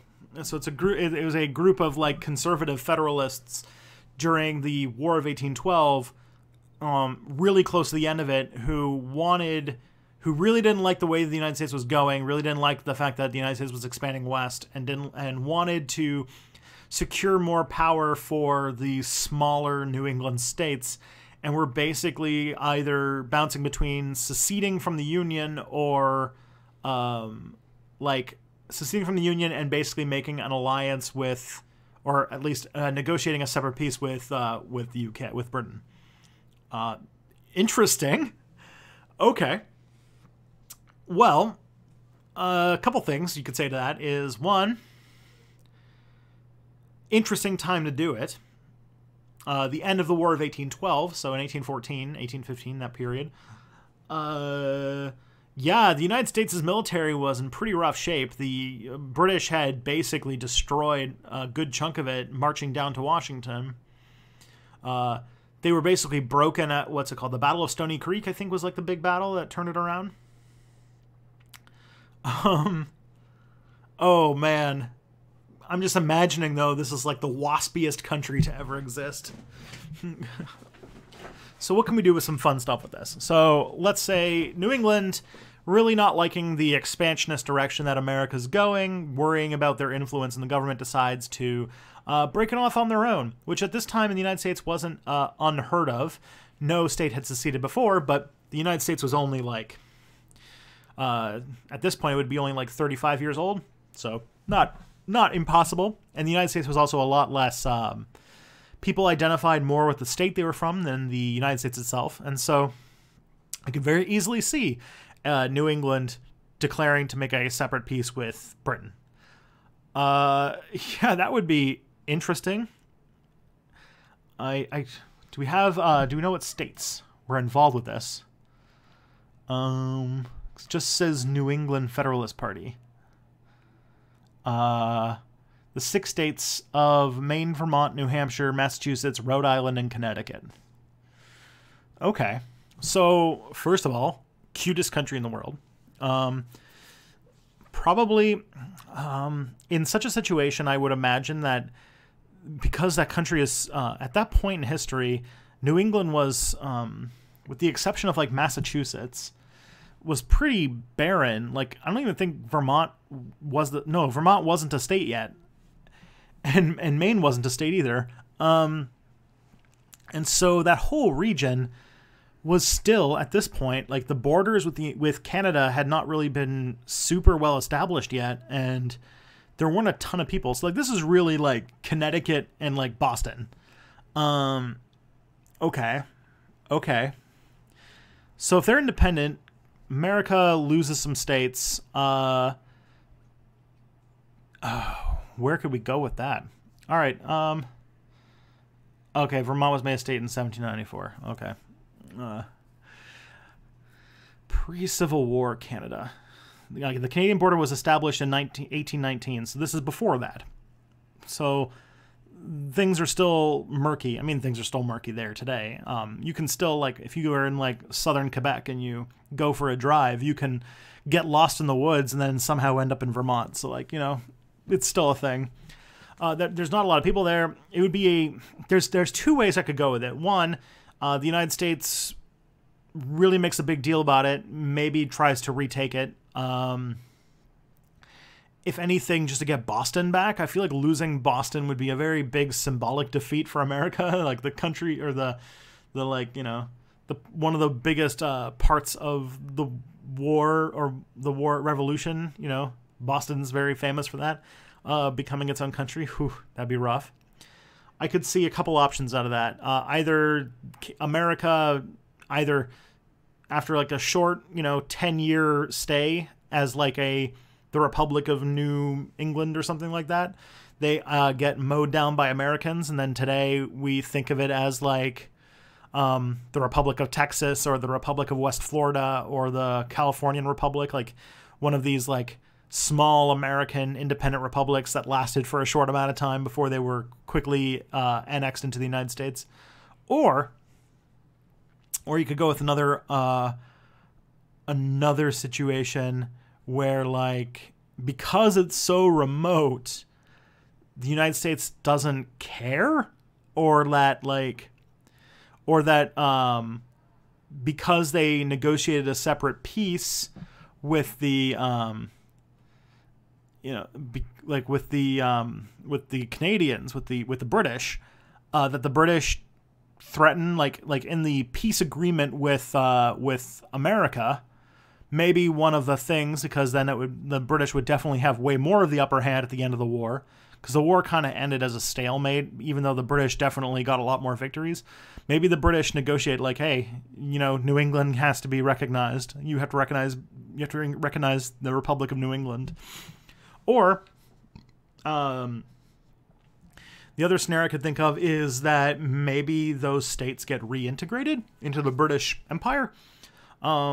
Perhaps they're like, you know, they're turning on the United States, but then, you know, the British come for them, and then the United States doesn't come to help, and New England becomes part of the British Empire again, which would be interesting. That would mean that we would have a lot more of Canada. I, for one, welcome the Canadian city of Boston. I think that would be awesome. And so there's, I guess, like the three scenarios. One, it is a short-lived republic that gets quickly annexed by the United States after the war, in which case people in New England always bring it up as like, some people will fly its flag and will bring up like, oh, there was a brief time where New England, like, it's kind of like a historical curiosity, like the Republic of West Florida. Two, Britain solidifies a peace either by arguing that they need to defend this New England country, or by including it in the peace deal they make with the United States, saying they have to recognize it. And then New England ends up being this sort of quaint, small North American country, which we can maybe elaborate a little bit on. And then three, New England gets sort of reintegrated into the British imperial system and becomes part of Canada when Canada eventually gets its independence in 1867. All of those, Canada that has New England in it is interesting. That means that, well, first things first, H.P. Lovecraft is a Canadian author at that point, which that's kind of neat. Although the New England love of having really waspy rich people who despise all the different people, that would be an interesting addition to the Canadian system. I don't know how that would go down. It'd be interesting to see how that looked. Like, it's interesting. I think that it would be cool to see. I think that New England would definitely be a distinct region of Canada. Bernie Sanders would be a Canadian politician, which is enough to make me... I would love to have Bernie Sanders running for Prime Minister. That would be awesome. Because he would rather trade with them and leave them alone as long as it's pro-UK. Yeah. Oh, yeah, Bernie's from freaking New York. I forgot about that.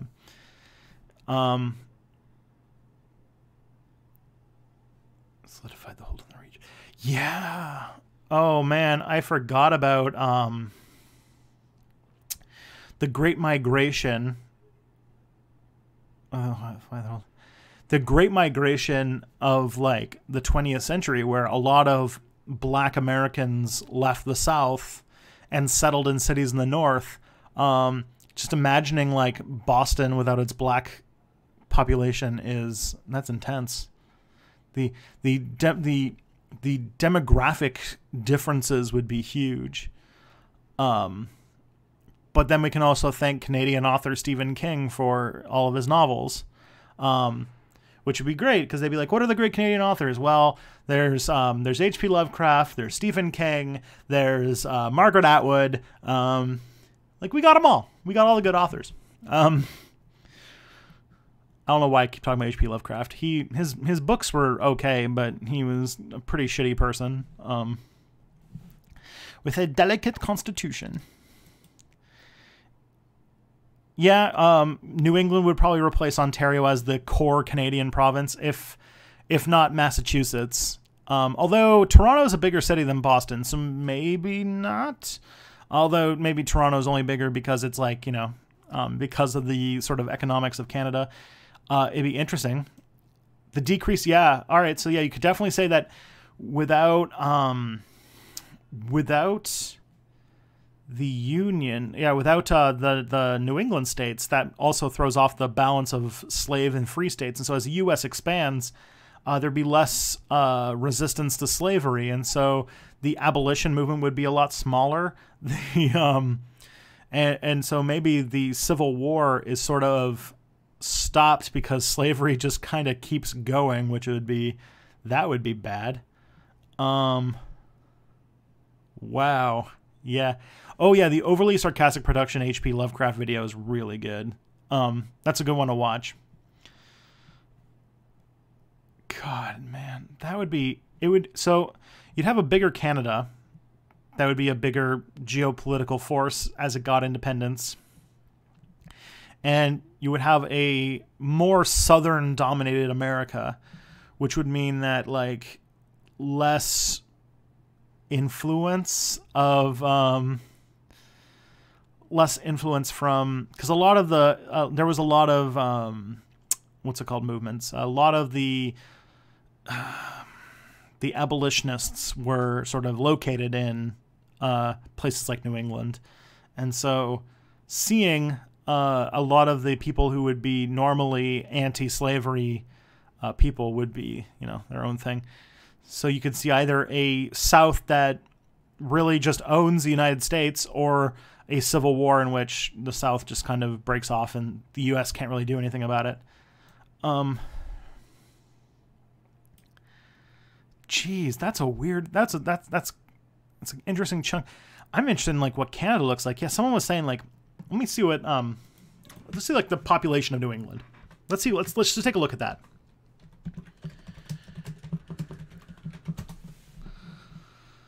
Okay. Would you get a war between the two? I don't know. Okay, so New England has a population of 14,444,865 people. So just under 14.5 million people. That is Canada. Canada has a population of about 37 million people. So if you think about it, that is basically Canada getting almost like it's like a 50% increase almost. Oh man, I'm gonna have to do a math now. So let's get the Canada's population. So Canada's population is 36.71 million. So 36.71. All right, so wait, 14.4 divided by 36.71. So you have, yeah, it's a 39% increase in the Canadian population. That is humongous.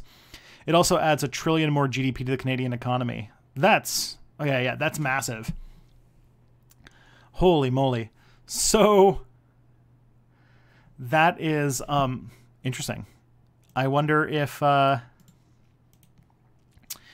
wonder what a Canada that's that big. But I think somebody said that like that would mean that New England would probably become sort of an economic center of things. So let me see. Let me check something real quick. Yeah. So one thing I will say is that if New England has a population of 14 million people, which would be broken up into several provinces, Ontario, like the province that is currently sort of the economic center of the country, has 14.19 million people. So I still think that at least there'd be a triangle, the Boston, Toronto, Montreal triangle would be definitely like the core of the country, which would be interesting. And I think somebody also mentioned that like that there was a lot more French-speaking people in New England in this period, because like there were a lot of Quebecois people or French Canadian people living in that region before the borders were like firmly defined, and so you'd have a lot more French speakers in places like Vermont and Maine and Connecticut and such, which would be also cool to see that they have a lot more French, kind of like a lot. It'd be kind of like New Brunswick, which is a province we have right now that has a significant French-speaking population in it as well. So that is interesting. So much cool stuff in that. So Canada's like New England touch. I would like to have Canadian clam chowder.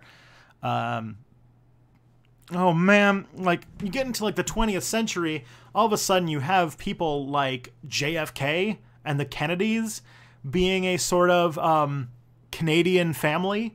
You've got the Bushes, Prescott Bush, and George Bush Sr. and Jr. They would be Canadian families.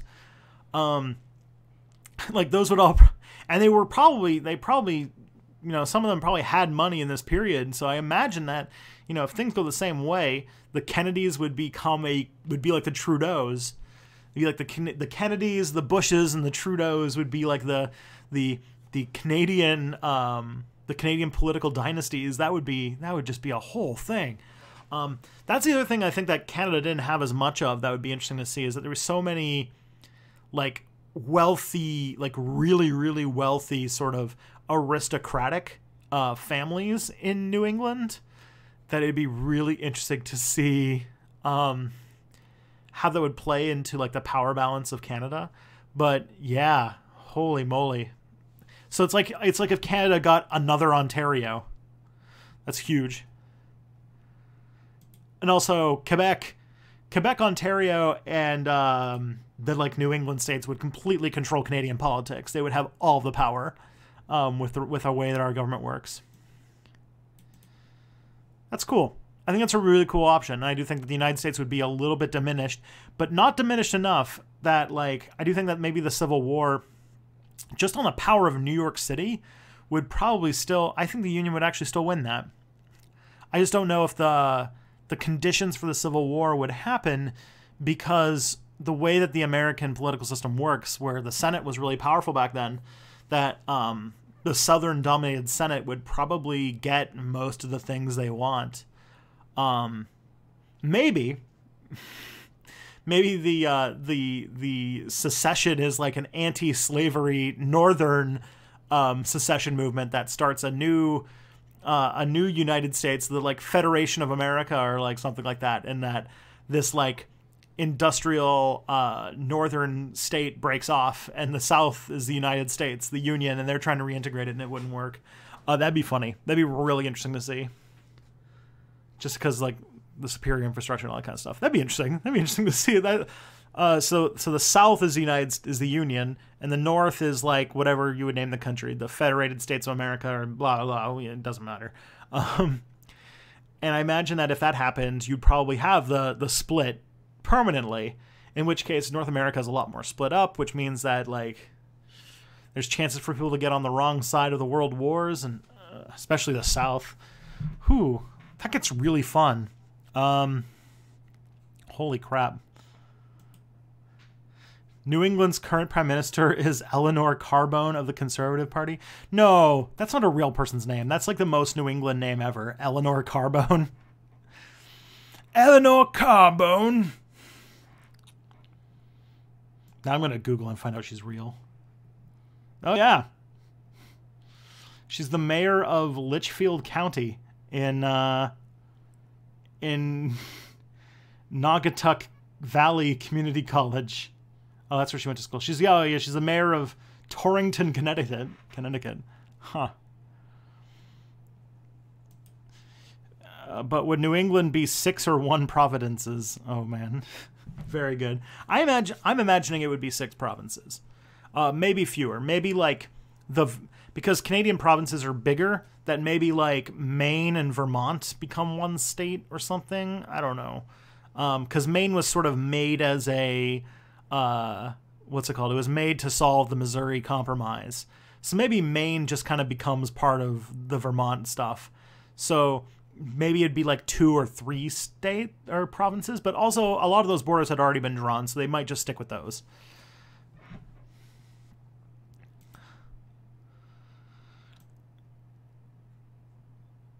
Yeah, Boston could definitely become who'd be the leader of the NDP and the Liberal Party in New England? Ooh, good question. Does America have like a turbo progressive, or like a progressive-ish? Like, who's the most like left-wing New England Democrat right now? Oh, Maine borders New Hampshire. All right, New Hampshire would be bigger or something. I don't know. But it'd be interesting. The Liberal Party would definitely be headed by the Kennedys. It'd be like John F. Kennedy Jr. versus Justin Trudeau. Bernie Sanders, an expat from the United States, becomes the leader of the Canadian NDP and is running for prime minister against Justin Trudeau and friggin' Andrew Scheer. Oh man, now that's an election. That is an election. I would watch the shit out of that election. I would be so, yeah. Bernie's an immigrant. It's great. What's it called? That's not a problem in Canada. You can immigrate to Canada and still run for prime minister. Is Connecticut a part of this? Yes. Long Island, Connecticut, Plymouth, Rhode Island, Massachusetts, Adirondack, Vermont, New Hampshire, Maine, New Brunswick, Nova Scotia, Prince Edward Island. Whew, that's a lot of provinces.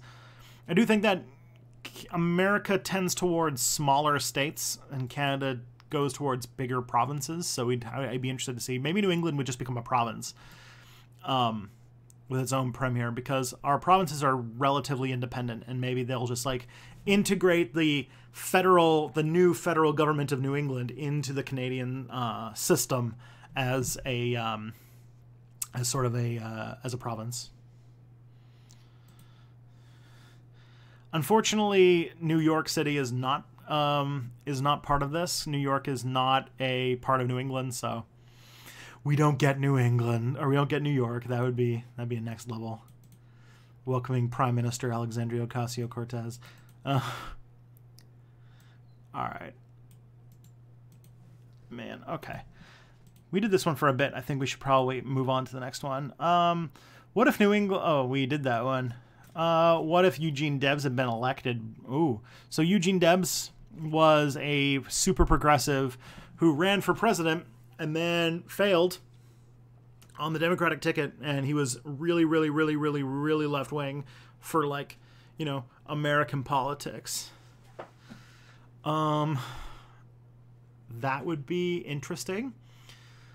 So first of all, he did his whole famous Golden Cross speech. Other things you can mention is that Eugene Debs, the last thing he did as a living person was the Scopes monkey trial, in which he defended creationism, and he died like the night the trial was over. I think of a heart attack. And if Eugene Debs still had a heart attack at the same time, let's see when Eugene Debs died. So first of all, Scopes monkey trial might go differently. That would be weird. I don't imagine creationism would last that long, but when did Eugene Debs die? Oh, I'm thinking of William Jennings Bryan. Yeah, I'm getting them mixed up. Because the person who did the Scopes monkey trial was William Jennings Bryan. So Eugene Debs died in 1926. He was convicted under the Sedition Act and did 10 years in prison, and then until Warren G. Harding commuted his sentence. And then he was put in a sanatorium. Okay. So, interesting. The premiers of New England would be Vermont, Phil Scott, conservative. Massachusetts, Charlie Baker, conservative. New Hampshire, Chris Sununu, conservative. Rhode Island, Gina Raimono, liberal. Conservative. Ned Lamont, liberal. Maine, Janet Mills, liberal. Very different people. Yeah, they were both like progressive activists in the progressive era. So, like, yeah, if you were writing a test, you definitely wouldn't want to mix them up. But they're people they were important people in a very similar time, and they were advocating for some similar things. So, you're gonna make some alt mapping videos in the New England part of Canada now. Awesome! I would love to see a map of this alternate Canada that has New England in it. So, Eugene Debs ran for president, and he did not run for the Democrats. That was William Jennings Bryan. He ran under... Was this the guy who ran the Socialist Party? He was, wasn't he? He ran the... There was a election. I think it was the 1914 election or something like that. He ran against 1912. I think it was the 1912 election, where the Bull Moose Party was happening with the Republicans. The Republicans were split because because Teddy Roosevelt decided to run as a third-party candidate. That's why I said, Bernie shouldn't run as a third-party candidate. Basically killed the Republican Party, and that's when Woodrow Wilson got elected with a gigantic majority in the Electoral College. But in that election, the Socialist Party got a full % of the popular vote. And yeah, he was involved with like the Pullman strike and stuff. But did he run for president under that? I think he did. I think he was the presidential candidate in the 1912 election, which is interesting. So, I guess the first thing we have to think of is how does the Socialist Party, party that in 1912 got 6.1% of the population, 6.1%, but got 1 million votes. That was it. So, got 6.1% of the popular vote, wins the electoral, so he has to win the Electoral College somehow. Yes, he ran multiple times, Milo, but the closest he ever came to winning was 1912. So, first of all, you would have to have some major breaks happen in the Democratic Party. The labor movement that's happening in America at this time with like the IWW and the Knights of Labor and like all that kind of stuff would need to be way more successful than it was. You would need to get way more Americans on board with the socialist policies. Second of all, you would need to get Woodrow Wilson would not be able to run for president. Because Woodrow Wilson basically appropriated a bunch of progressive voters to vote Democrat instead of socialist. Third of all, Teddy Roosevelt has to not run for president, but somehow split the Republican Party. And so he would need to become way more woke than he was, and in like a huge surprise twist, just because like maybe like, okay, so one of the things is like the first thing he tried to do is that he hated Taft. So friggin' will this stream be uploaded so you can rewatch the New England thing again for map videos? Yes, it will. If you're watching on the YouTube thing right now with the watch thing, you can just it'll be online, it'll just be unlisted. So if you keep the URL, it should work whenever you come back. So let's see.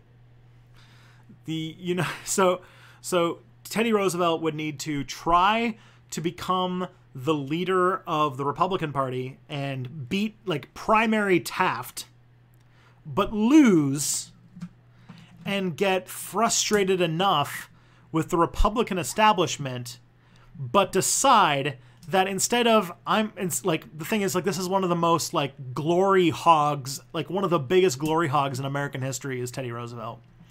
Teddy Roosevelt would need to change his tone and realize, oh, I must not be the candidate for the people, which was never a thing that Teddy Roosevelt would ever say, and back Eugene Debs. Because the thing about Eugene Debs is that he was popular, and he had a lot of things that people liked, but the party system in America is really, really strong. And if he doesn't win, to get a third party to win the Electoral College would basically require the Republicans and Democrats to essentially collapse at the same time in the same election, which I could not see happening. Now, maybe, I just thought of something. I just thought, maybe here's an alternate solution. Kind of a solution similar to what we do now. Maybe Eugene Debs, instead of founding instead of being part of the Socialist Party, decides that if we want to get real socialist policies done, we can't start a third party. We need to take over the party. And maybe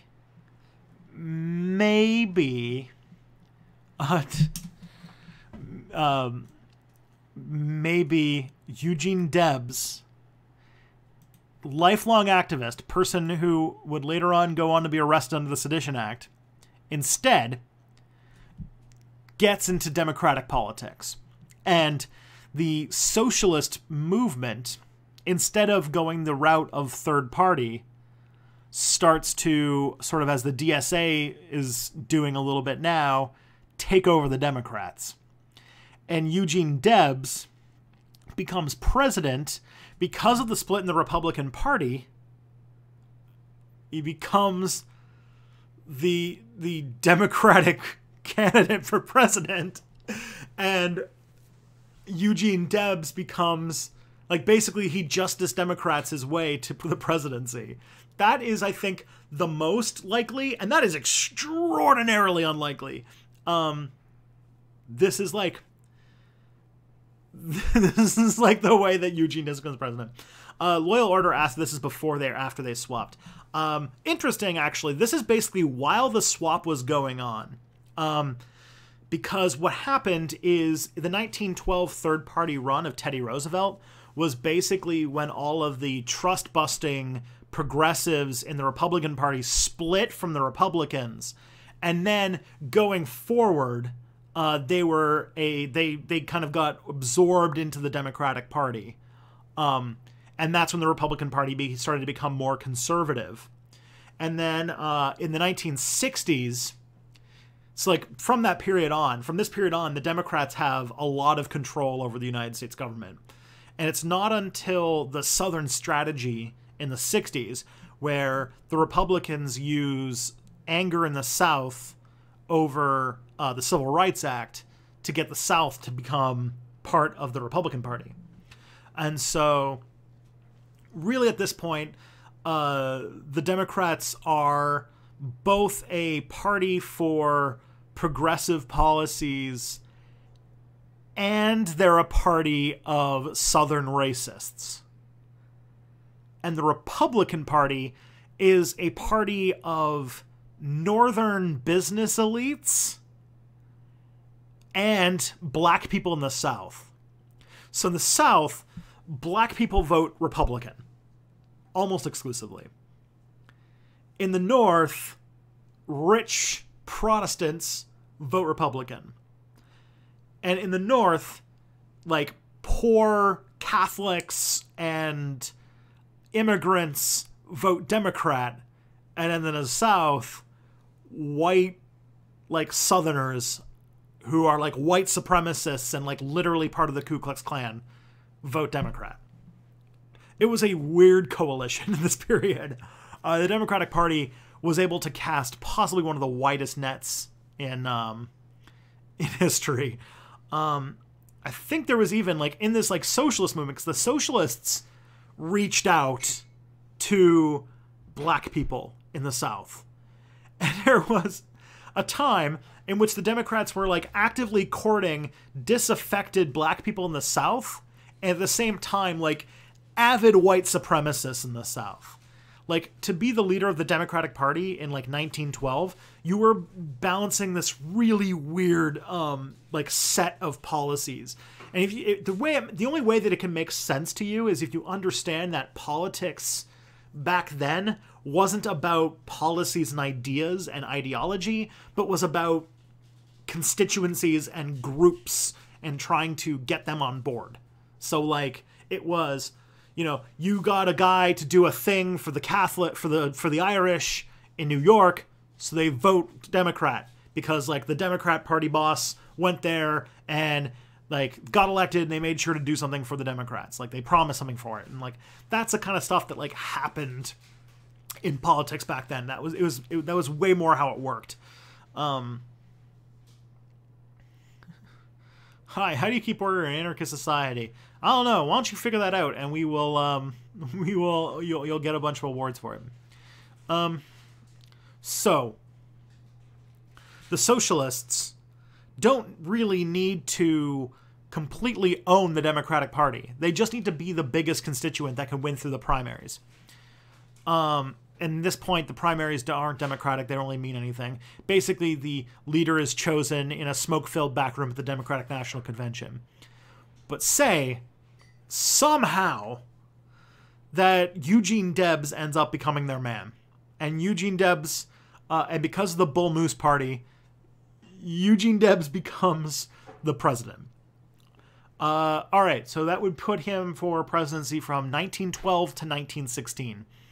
World War I, biggest issue. I imagine he is not somebody who would want to get involved. He basically went to prison for not wanting to get involved in World War I. Pushes for huge progressive, Woodrow Wilson's pre-war, time is known for being turbo racist and for a lot of foreign intervention, but also a lot of pro-worker progressive-y policies. Not as good as we would like, but way better than it was in the past. It was basically the Democrats trying to appropriate the progressive movement. So way more of that and maybe less of the overt racism and imperialism, which would be interesting. Are we counting New York State in this New England thing or no? No, maybe some parts of northern New York, upstate New York, but not the whole state, especially not the city. Hey. It's hot fine. chocolate. Yay. Okay. If I go to bed soon, will I get my alternate history answer when I rewatch this video tomorrow? I can try. These are going slow. I never get to all the alternate history scenarios. I am sorry. I hope we were having fun either way. All right. Well, so that's interesting. Eugene Debs is super. The thing is, he's still limited by his party and what he can accomplish. You can even see him getting assassinated or possibly having other issues.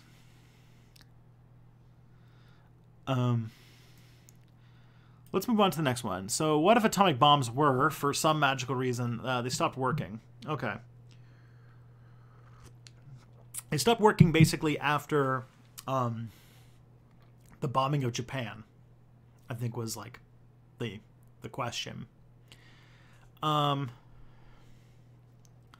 So New York, or sorry, we were going off thing. So what would Canadian upstate New York be called? New Amsterdam, Adirondack? Probably Adirondack would be better. Could you get to mine? I'm a really selfish human. We're talking about yours right now. So what if nuclear weapons stopped working? So if nuclear weapons stopped working, right after World War II, that immediately puts the U.S. and the Soviet Union right at each other's faces. The first, before people realized the strategic power of nuclear weapons, you had wars like the Korean War is kind of an example of when they didn't super appreciate how dangerous these things were, and we went to war anyway.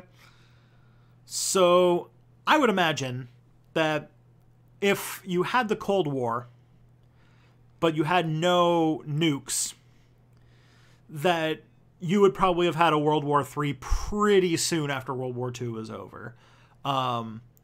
Maybe not immediately, but something would have flared up. The Korean War would have spilt over into a full-on war with the Soviets, or Vietnam might have ended up in being a full-on war with the Soviets, or any of those kind of flare-ups. Any sort of, in Germany could have ended up being a flare-up for a World War III very easily. And so you'd end up with the U.S. and the USSR in a major, major war, definitely sometime before the 60s. So no nuclear weapons. And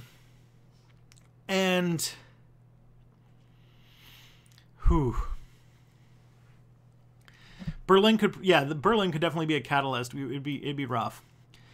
This would be a super destructive war. Russia's, but I think that if you looked at there was something called Operation Unthinkable, which was an idea that the U.S. was playing around with near the end of World War II, in which they were going to simply just keep marching all the way to Moscow. If the United States used the post-war moment to instigate a war against the Soviet Union, with all of the World War II machinery still running, I don't know. I think that they would have been able to make significant progress, but it would have been brutal.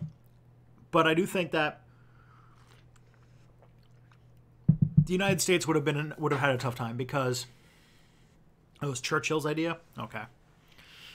So the United States would have the stronger economy, but they would have the longer supply lines because they'd have to get stuff across the Atlantic. And at that point, France, UK, and Italy were in no shape to be fighting. The Soviets were almost as strong as they had ever been.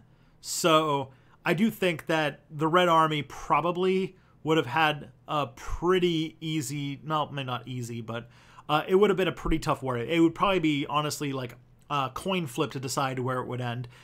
Honestly, I think that the way that would end up is the United States would have made significant progress into Eastern Europe, and then they probably would have been slowed down at some point, and then there probably would have been some sort of treaty drawn. My guess, let's just say that like you end up with East and West Poland. That seems like an interesting place to draw the line. So you end up with Europe where sort of instead of the line between East and West being drawn in Central Europe, it's drawn in Eastern Europe. And so places like maybe like, all right, so how about Poland is split in half, Yugoslavia split between like a sort of more capitalist leaning Croatian state, and then like a more communist leading like Yugoslavia, but it's basically still Serbia. And you probably have Albania and Greece. Let's put Albania and Greece as part of the sort of the capitalist side of things. So much larger. It's a bigger divide, which means it's harder to manage, which means there's a lot more bleeding across the border. And honestly, I don't know if the fact that there's no nuclear Armageddon solution, because everything was like an absolutes. If you have nuclear Armageddon, all of them are absolutes. Do you end up with the Soviet Union and the United States constantly thinking in mindsets that like the other one, we cannot survive while the other one does? Because I think nuclear weapons played into that mindset. And so with like maybe like there's like one big war, like a World War III, and it's disastrous. And it kills a lot of people. What about Japan? Well, the idea was that after Nagasaki and Hiroshima, nuclear bombs just stop working. That's the idea. So after if we still have the space race, the space race wouldn't happen. If there's something that is like one of the things I could tell people about history, especially in the history of science, is that the space race had nothing to do with scientific exploration in space. It didn't. It was about they were racing to invent intercontinental ballistic missiles. That's what those rockets were. Some of the like first ICBMs made by the United States were Saturn V rockets, basically. Like that was the idea. The going to the moon part was JFK's personal idea. Or not his personal idea, but it was his idea to invest a whole bunch in it, and him dying sort of solidified it for them. So, but I think so like intercontinental ballistic missiles wouldn't really be a thing, so there's no need to invest in rockets. So space doesn't really interest people. Maybe just some satellites, curiosity, but the idea of like the whole space age thing, which means technology gets set way back because all the space age research and stuff like that doesn't really get invested in. Especially because the U.S. invests in the Manhattan Project, all of this science, and then they build this bomb that only works a couple times, and then they never figure out how it works again.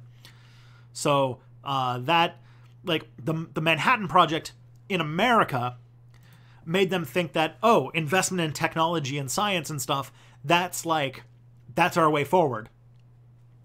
And then that's when they started, investing in like things like the internet and computer research and all that kind of stuff.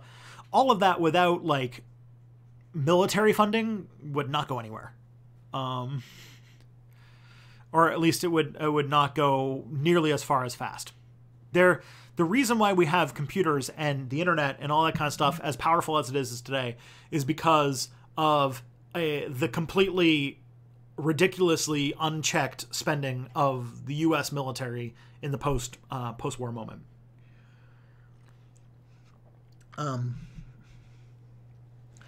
So let's say there's a World War III.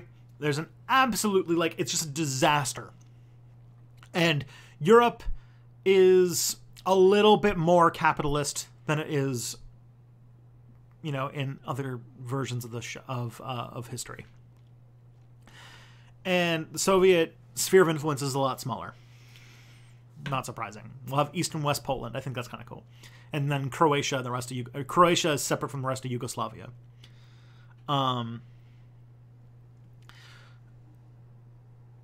then maybe because that's such an untenable border to maintain, and because they know that continuing the Cold War won't just like if there's like, apocalyptic wars like nuclear war, you think you might be able to win.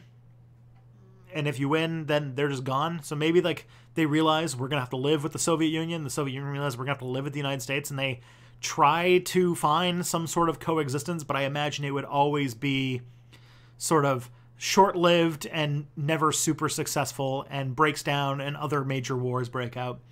And honestly, I could see this being a world in which World War III, 4, 5, 6 kind of just happen every 20, 30 years or so. One war creates an economic depression that then raises reactionaries and then, leads to more war. And then the Soviets and the Americans are always fighting about stuff, and that leads to more war. And because there's no threat of nuclear annihilation, this just becomes this slog that just never ends.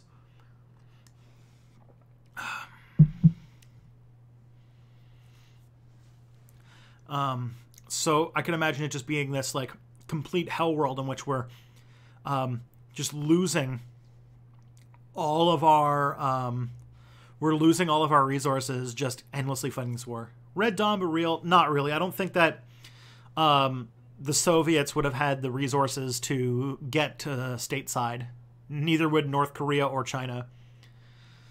1984 is actually a pretty good description of what like a world without nuclear weapons would look like. I actually think that 1984 is perfect.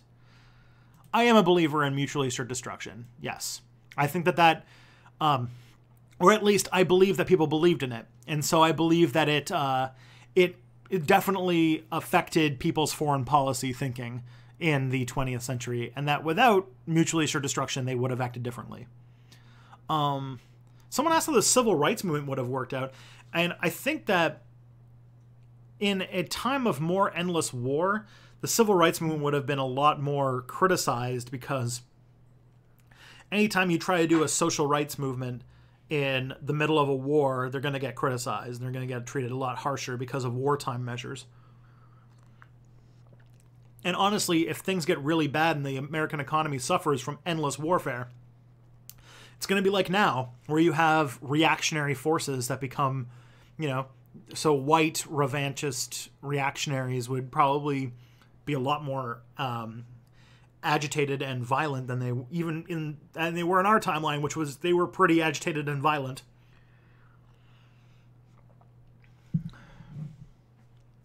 What if during that time the USSR managed to make 2 more nukes and have them in Cuba? Well, if the USSR was the only country with nukes, they would definitely want to act to wipe out the power of the United States. But that's cheating. I don't want to ruin 255's scenario. 255 laid out the rules and he went to bed, so I don't want to ruin it for him when he watches it later.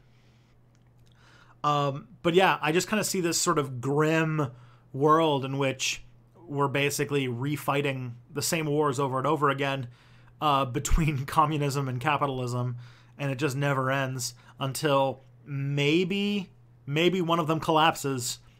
In that case, if it's like economy versus economy, the USSR's economy was way weaker than the Americans' economy, and over a long enough period of time, the USSR would probably get weaker and weaker with each of these conflicts. And I imagine that, let's just say by like the 1970s or 80s, the USSR's economy would probably collapse a lot sooner than even it did in our timeline. USSR couldn't even maintain its military in our timeline. Imagine if it was also fighting constant warfare. Then again, they didn't have their nuclear arsenal to maintain. So there's a back and forth on that, I guess. Aren't we already in a 1984 scenario with the U.S. in constant war far away with most of the masses not understanding why? It's a pretty good answer, too. This would just be a lot more intimate. It would be like constant fighting in Europe. It would just be gross. And I do think that it would end with the Soviet economy just collapsing in the 70s or 80s and things being pretty rough. Do nuclear bombs start? We didn't really get details as to why the bomb stopped working. They just stopped. I don't know.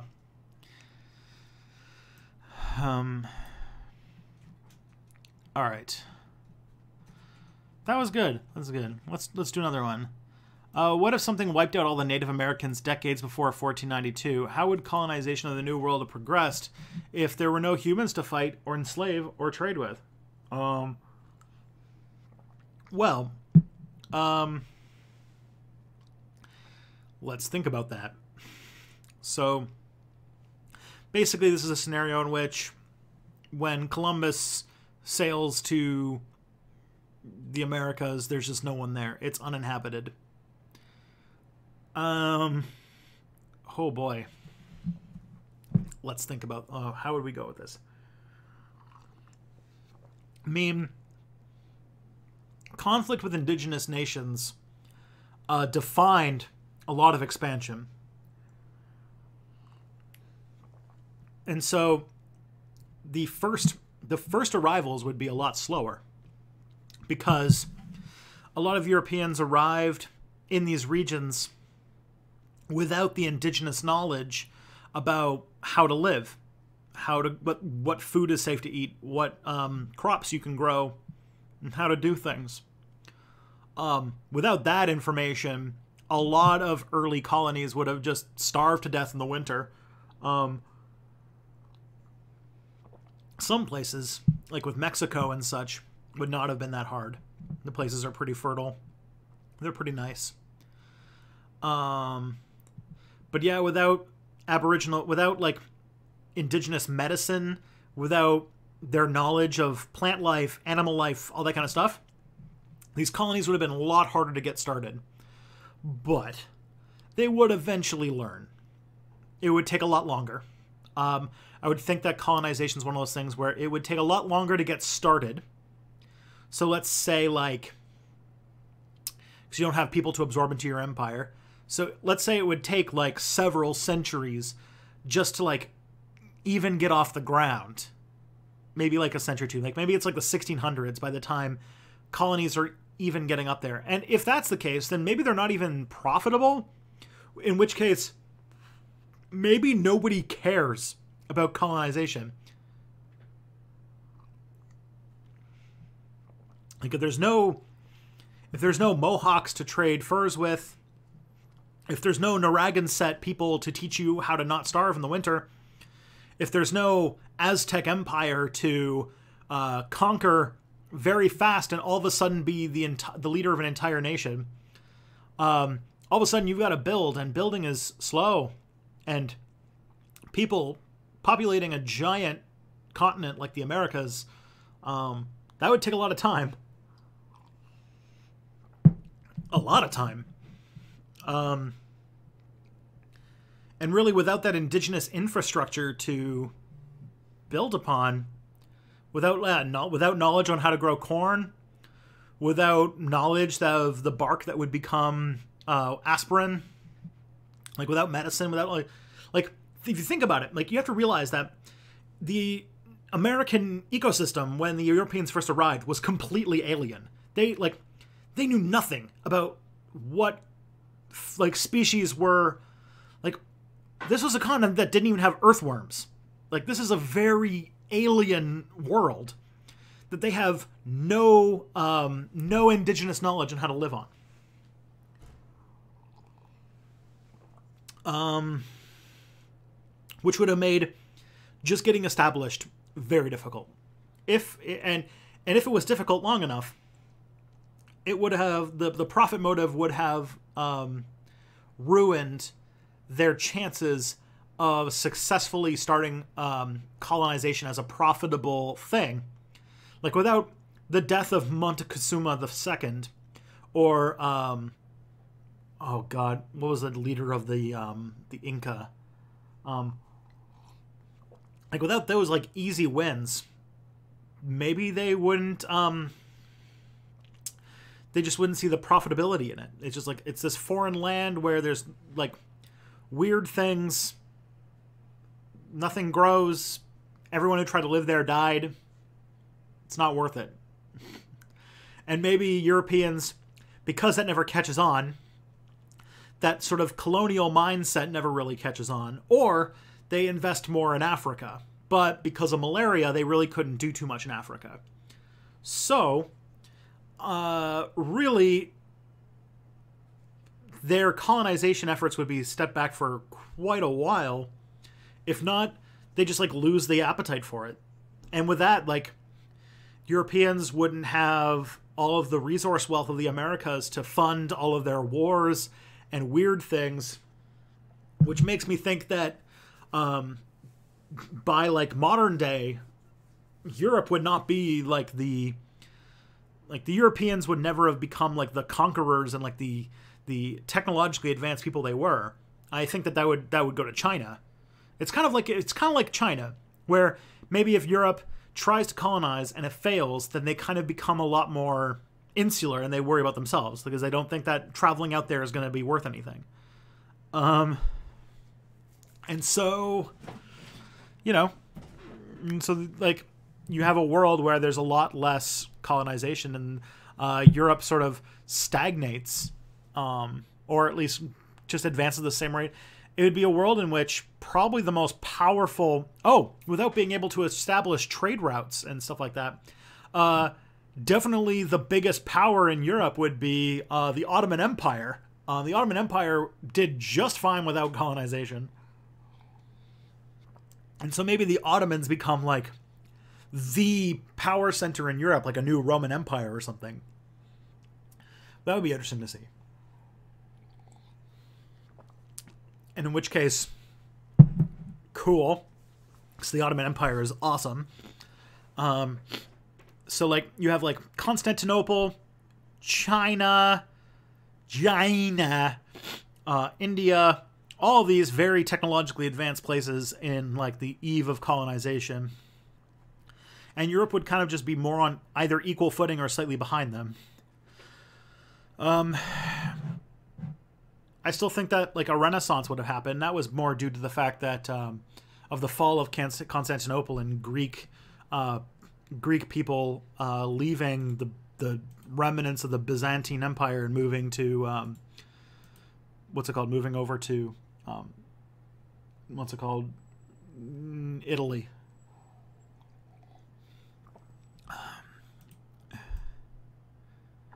Or Russia with Siberia. Yeah, Russia might have become a pretty big deal. That'd be pretty interesting. Venice, yeah, Venice. I, for one, welcome our Ottoman overlords. Alright. That's pretty cool. Let's see what the next one is. What if Ross Perot won in 1992? Oh, man. I never really learned much about Ross Perot, like, what his political positions were. He's kind of just known in the history books as the person who blew the 1992 election for George Bush. I think he was, like, a big austerity guy, right? Like, he was, like, a billionaire. And he ran on a position of, like, small government, low taxes, kind of libertarian-y. Unless, I don't know if people know all that. Oh yeah, Mali would have been a pretty big deal. That's true. The winged hussars. Oh man. Poland goes to space. There you go. That's what happens in the scenario. Poland, the Ottoman protectorate state of Poland goes to space. Oh boy. I'm just gonna let you guys know now that we have like 25 minutes left, and I have way more scenarios than I can do in that time, so I'm probably not gonna be able to get to most of these. But yeah, Ross Perot, pro-choice activist, strong supporter of Planned Parenthood. Well, that's nice. But I thought he was a deficit hawk, and I thought he was a billionaire. I thought because a lot of people suspect that he took votes away from Bushy Boy, and that's what let Bill Clinton win. But I could be wrong. But I would think that Ross Perot running for president or winning the presidency sets a precedent of a precedent of Perot like somebody being able to run for president under a independent ticket, which means you'd probably see more of that if there's a successful third party run for president. I'm trying to think like the context that would lead to Ross Perot successfully. He had a pretty successful run.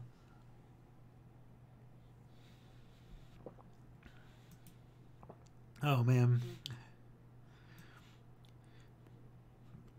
But in many minds, I think in the long term, I think somebody said, when a third party does well, typically one of the two part machines will absorb their ideas and basically integrate their support base. And I think that would probably be a more likely scenario, is that Ross Perot is like a one-term president, and then either the Democrats or the Republicans sort of steal from his ideas, and the new very pro Ross Perot voting base sort of turns or joins one of those, and then the party balance in America shifts a little bit. From what it sounds like, it'd probably be more Democrat. So maybe the new Democratic, like the right-wing turn of the Democratic Party under Bill Clinton sort of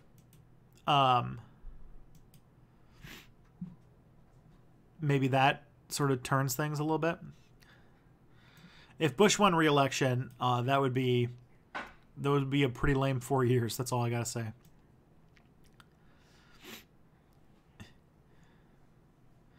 But yeah, more or less, I think that it would upend the party system in America, and it would well, not upend it, but it would throw it in a bit of a loop, because like if a third party president ran, it means that like both parties sort of had a breakdown at the same time, which to me says that they would both change their platforms quite a bit and then come back and probably win, because they have all of the donor base and the infrastructure that backs them up. So would NAFTA be signed? I don't know. I don't know what Ross Perot's position on like free trade and stuff was, but that was a big issue at the time, so he probably said something about it. If somebody can Google that for me, that'd be great. With the United States switched to proportional representation parliamentary system after the Civil War. Well, oh boy. Man,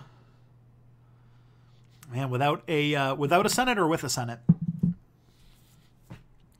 Oh, it's proportion. Yeah. Because if so, I don't think that like America's House is roughly proportionally representative. It just would get less and less representative over time as the what's it called, the 538 number was locked in by Roosevelt.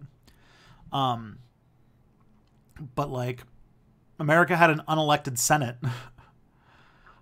for a good chunk that basically called all the shots for a good chunk of American history. Ross Perot's anti-NAFTA. All right, without America, NAFTA would have fallen apart. So I don't know. Giant sucking sound Perot was very anti-NAFTA. All right. It's 435. Yeah, it's 435 seats, and then it's the 100 Senate seats, which gets you to 535.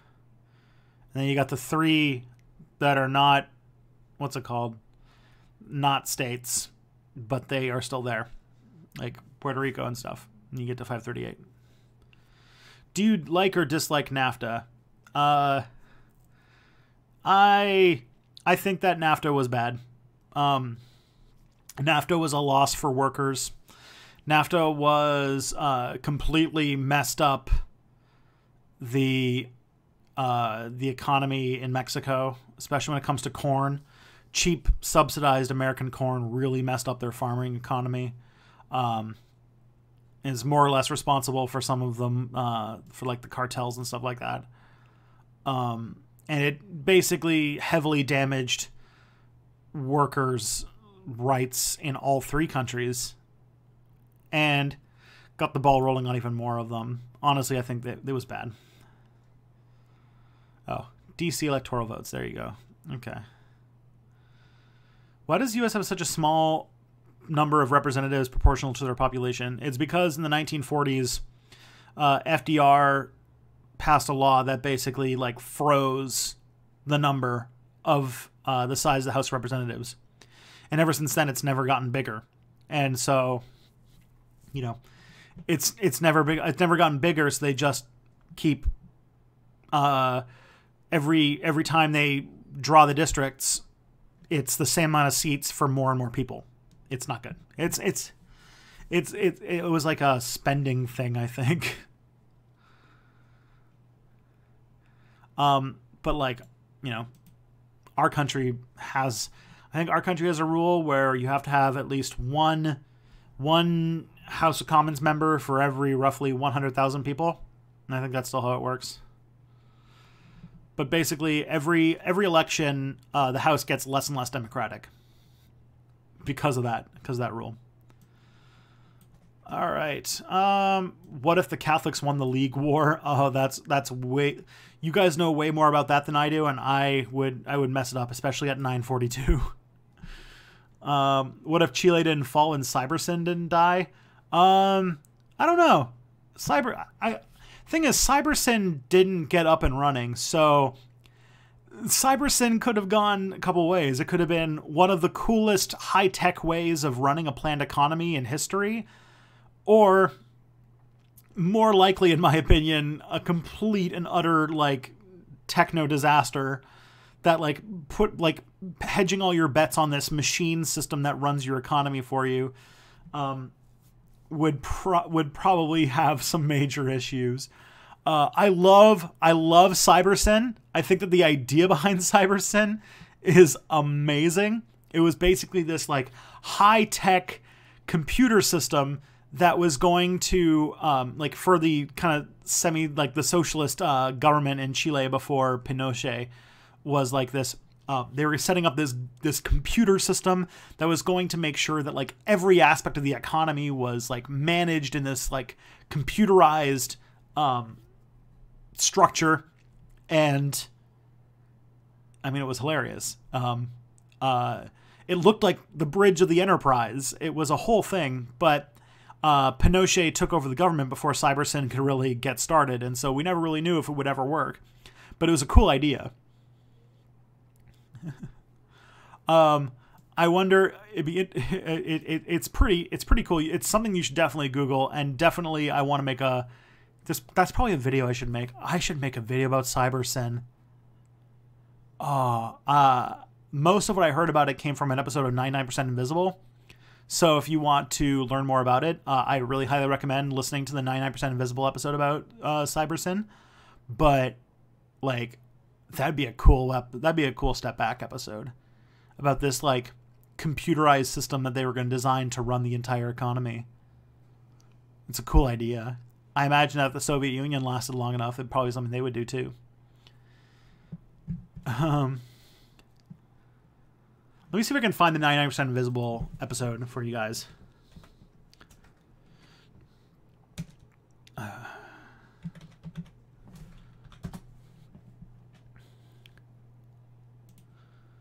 So this is a podcast called 99% Invisible, which is about design. But if you guys are interested in it, you can check that out. And definitely, I think that would be a cool step back video. I think like the next, all right, like since, you know, it's just between you and me, what's it called? Me and the 49 of you who are watching right now.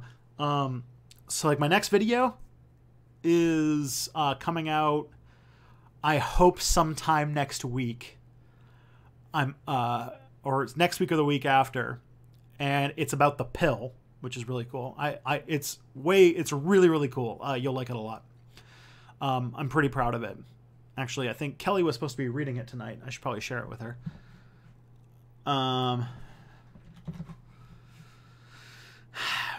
And then after that's done, my shirt looks super simple. Yeah, it's like a night scene. I love this shirt because it's really soft.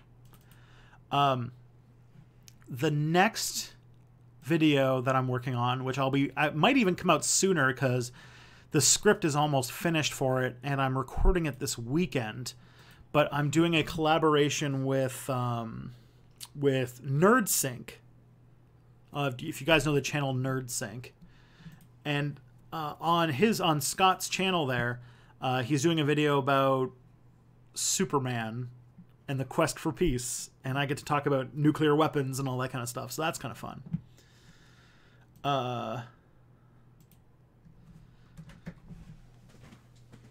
And then after that, I am working with Kogito to make a video. I haven't, we're going to have a Skype call next week and talk about it a little bit. And then I have some other plans that involve actually some religion videos and stuff like that. So that's where I'm at. But Cybersyn, I should throw that on there. I imagine that would be a pretty fun thing. And yeah, it's exciting. All right. Where were we?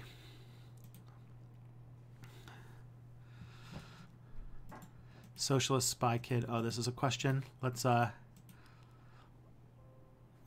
much time do we got? I'll do like rapid fire questions in the last 10 minutes. So we've got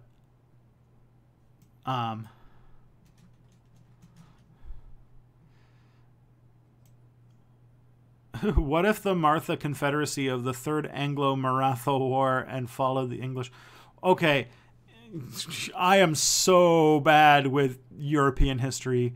I have no idea. How's weed legalization going in Canada? Pretty easy. The world didn't end. The only thing I could probably think about is like almost overnight, all of the stigma disappeared. Like at Christmas, when I told my parents that I had bought weed, they were curious. They didn't really have any judgments. They wanted to see it. They wanted to take a look at it. So I just went and got it for them. Like the stigma's gone. I think the big curiosity is like that I'm one of the few people I know who actually bought it from the government. And so anytime people come over, they want to see it because it's got like all the government packaging and stuff like that.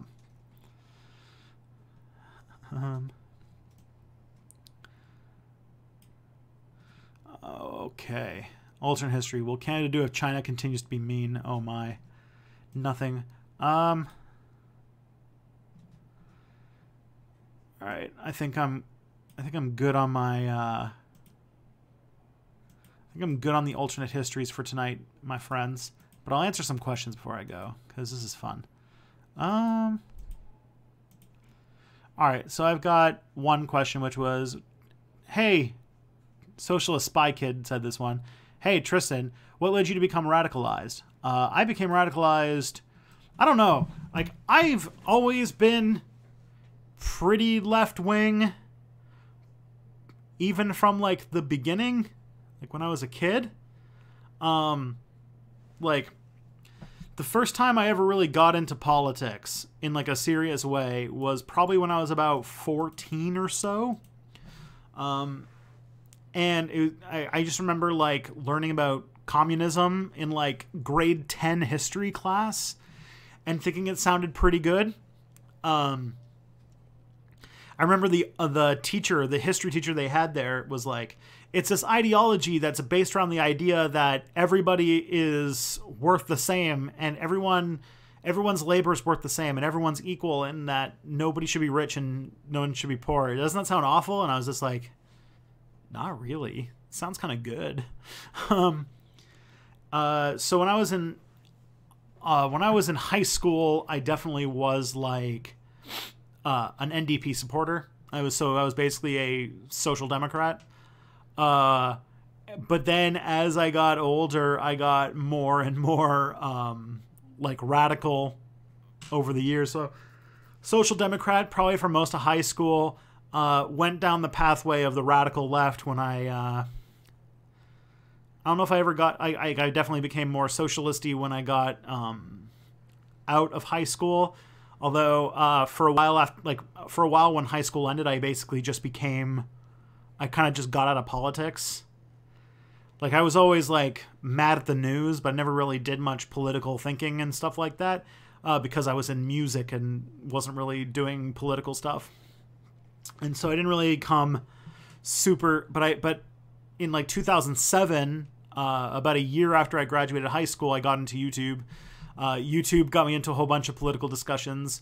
I was very left wing, and by about 2009, I'd realized that I was like, oh yeah, I guess like the anarchists have kind of convinced me, and I've been one ever since. So I've been an anarchist I've been anarchist since for 10 years now.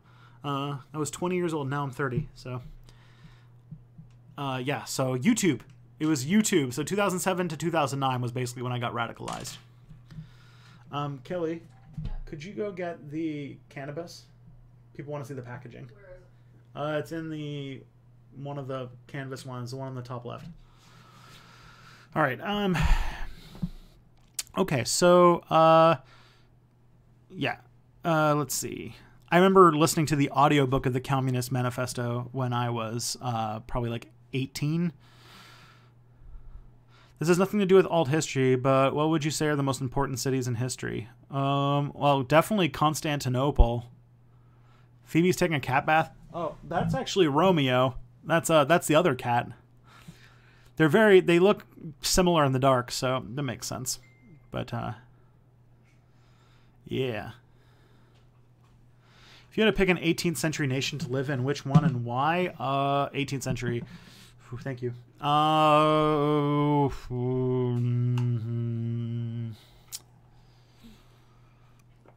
century. I would go with Venice. Venice, definitely. I think that'd be a pretty cool place to live. All right, so here is so this is the 1 bit. So this is the dried flower container. So this is kind of like it's got kind of like a child lock. Oh yeah, Constantinople would be a pretty good. Wait, we were talking about cities. Constantinople, Venice, friggin' Beijing, Hong Kong, Goa. Goa's been a pretty important city. Those were all the ones. All right, so like here's the cannabis. Don't worry, this isn't a crime. This is perfectly legal cannabis. I'm not doing anything illegal, YouTube. As you can see, it's got a little warning here saying it's got THC. It's got actually, you probably can't see it, but it's got the exact THC numbers here. One of the things that they advertise on the government website is that you know exactly how much THC and CBD you're getting. There's some branding. This is like the smoking label, like warning label here. Oh wait, no, it's not. This is like keep in a dry place, keep out of reach of children. Phone number to call if somebody takes it. No expiry date has been established at this time. Packaged on August 3rd, 2018. So yeah, that's that thing. And then there's this, which is like a box of joints that, you see, it's got this is the warning label. It had like a seal, kind of like with cigarettes. Yeah, Goa, the Indian city. And then, yeah, it's got the THC per unit on here, but you can't see it because the light's drowning it out. So that's the packaging. Is it a pizza number to call? That's pretty good. No, I think it's some sort of medical hotline, because it's right under the warning to not give it to kids. So I imagine it's like, if your kid takes it and is seeing colors, like, call this number or something. I don't know. It's pretty neat. It just, like, it looks like really official government-y stuff. And sometime, I think it's going to be like in April, they're going to open up some stores. Maybe I'll go there and see what they got there. The genital spray. Oh, man. Why is the logo a stop sign with cannabis on it? I don't know. Honestly. I don't know what government designer thought of that one.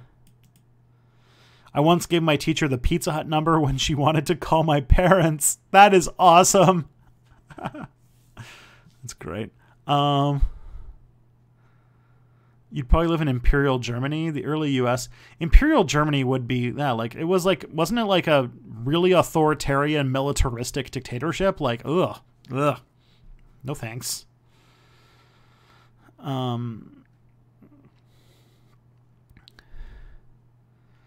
man. Marco from Animorphs. All right.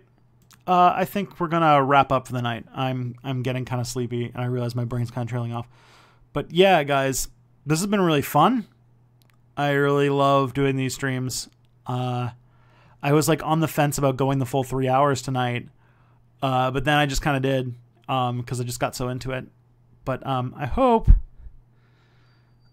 sometime that we'll do something fun next week. I think next week is where I play a video game, so I have to figure out what I do for that. All right. Goodbye, friends. Have a good night. I hope the week treats you well. And there's a new quick. Oh, if you're a patron, there's a new quick step. So any patrons who haven't seen it, you can watch the Thursday's video now on Patreon. All right. Bye.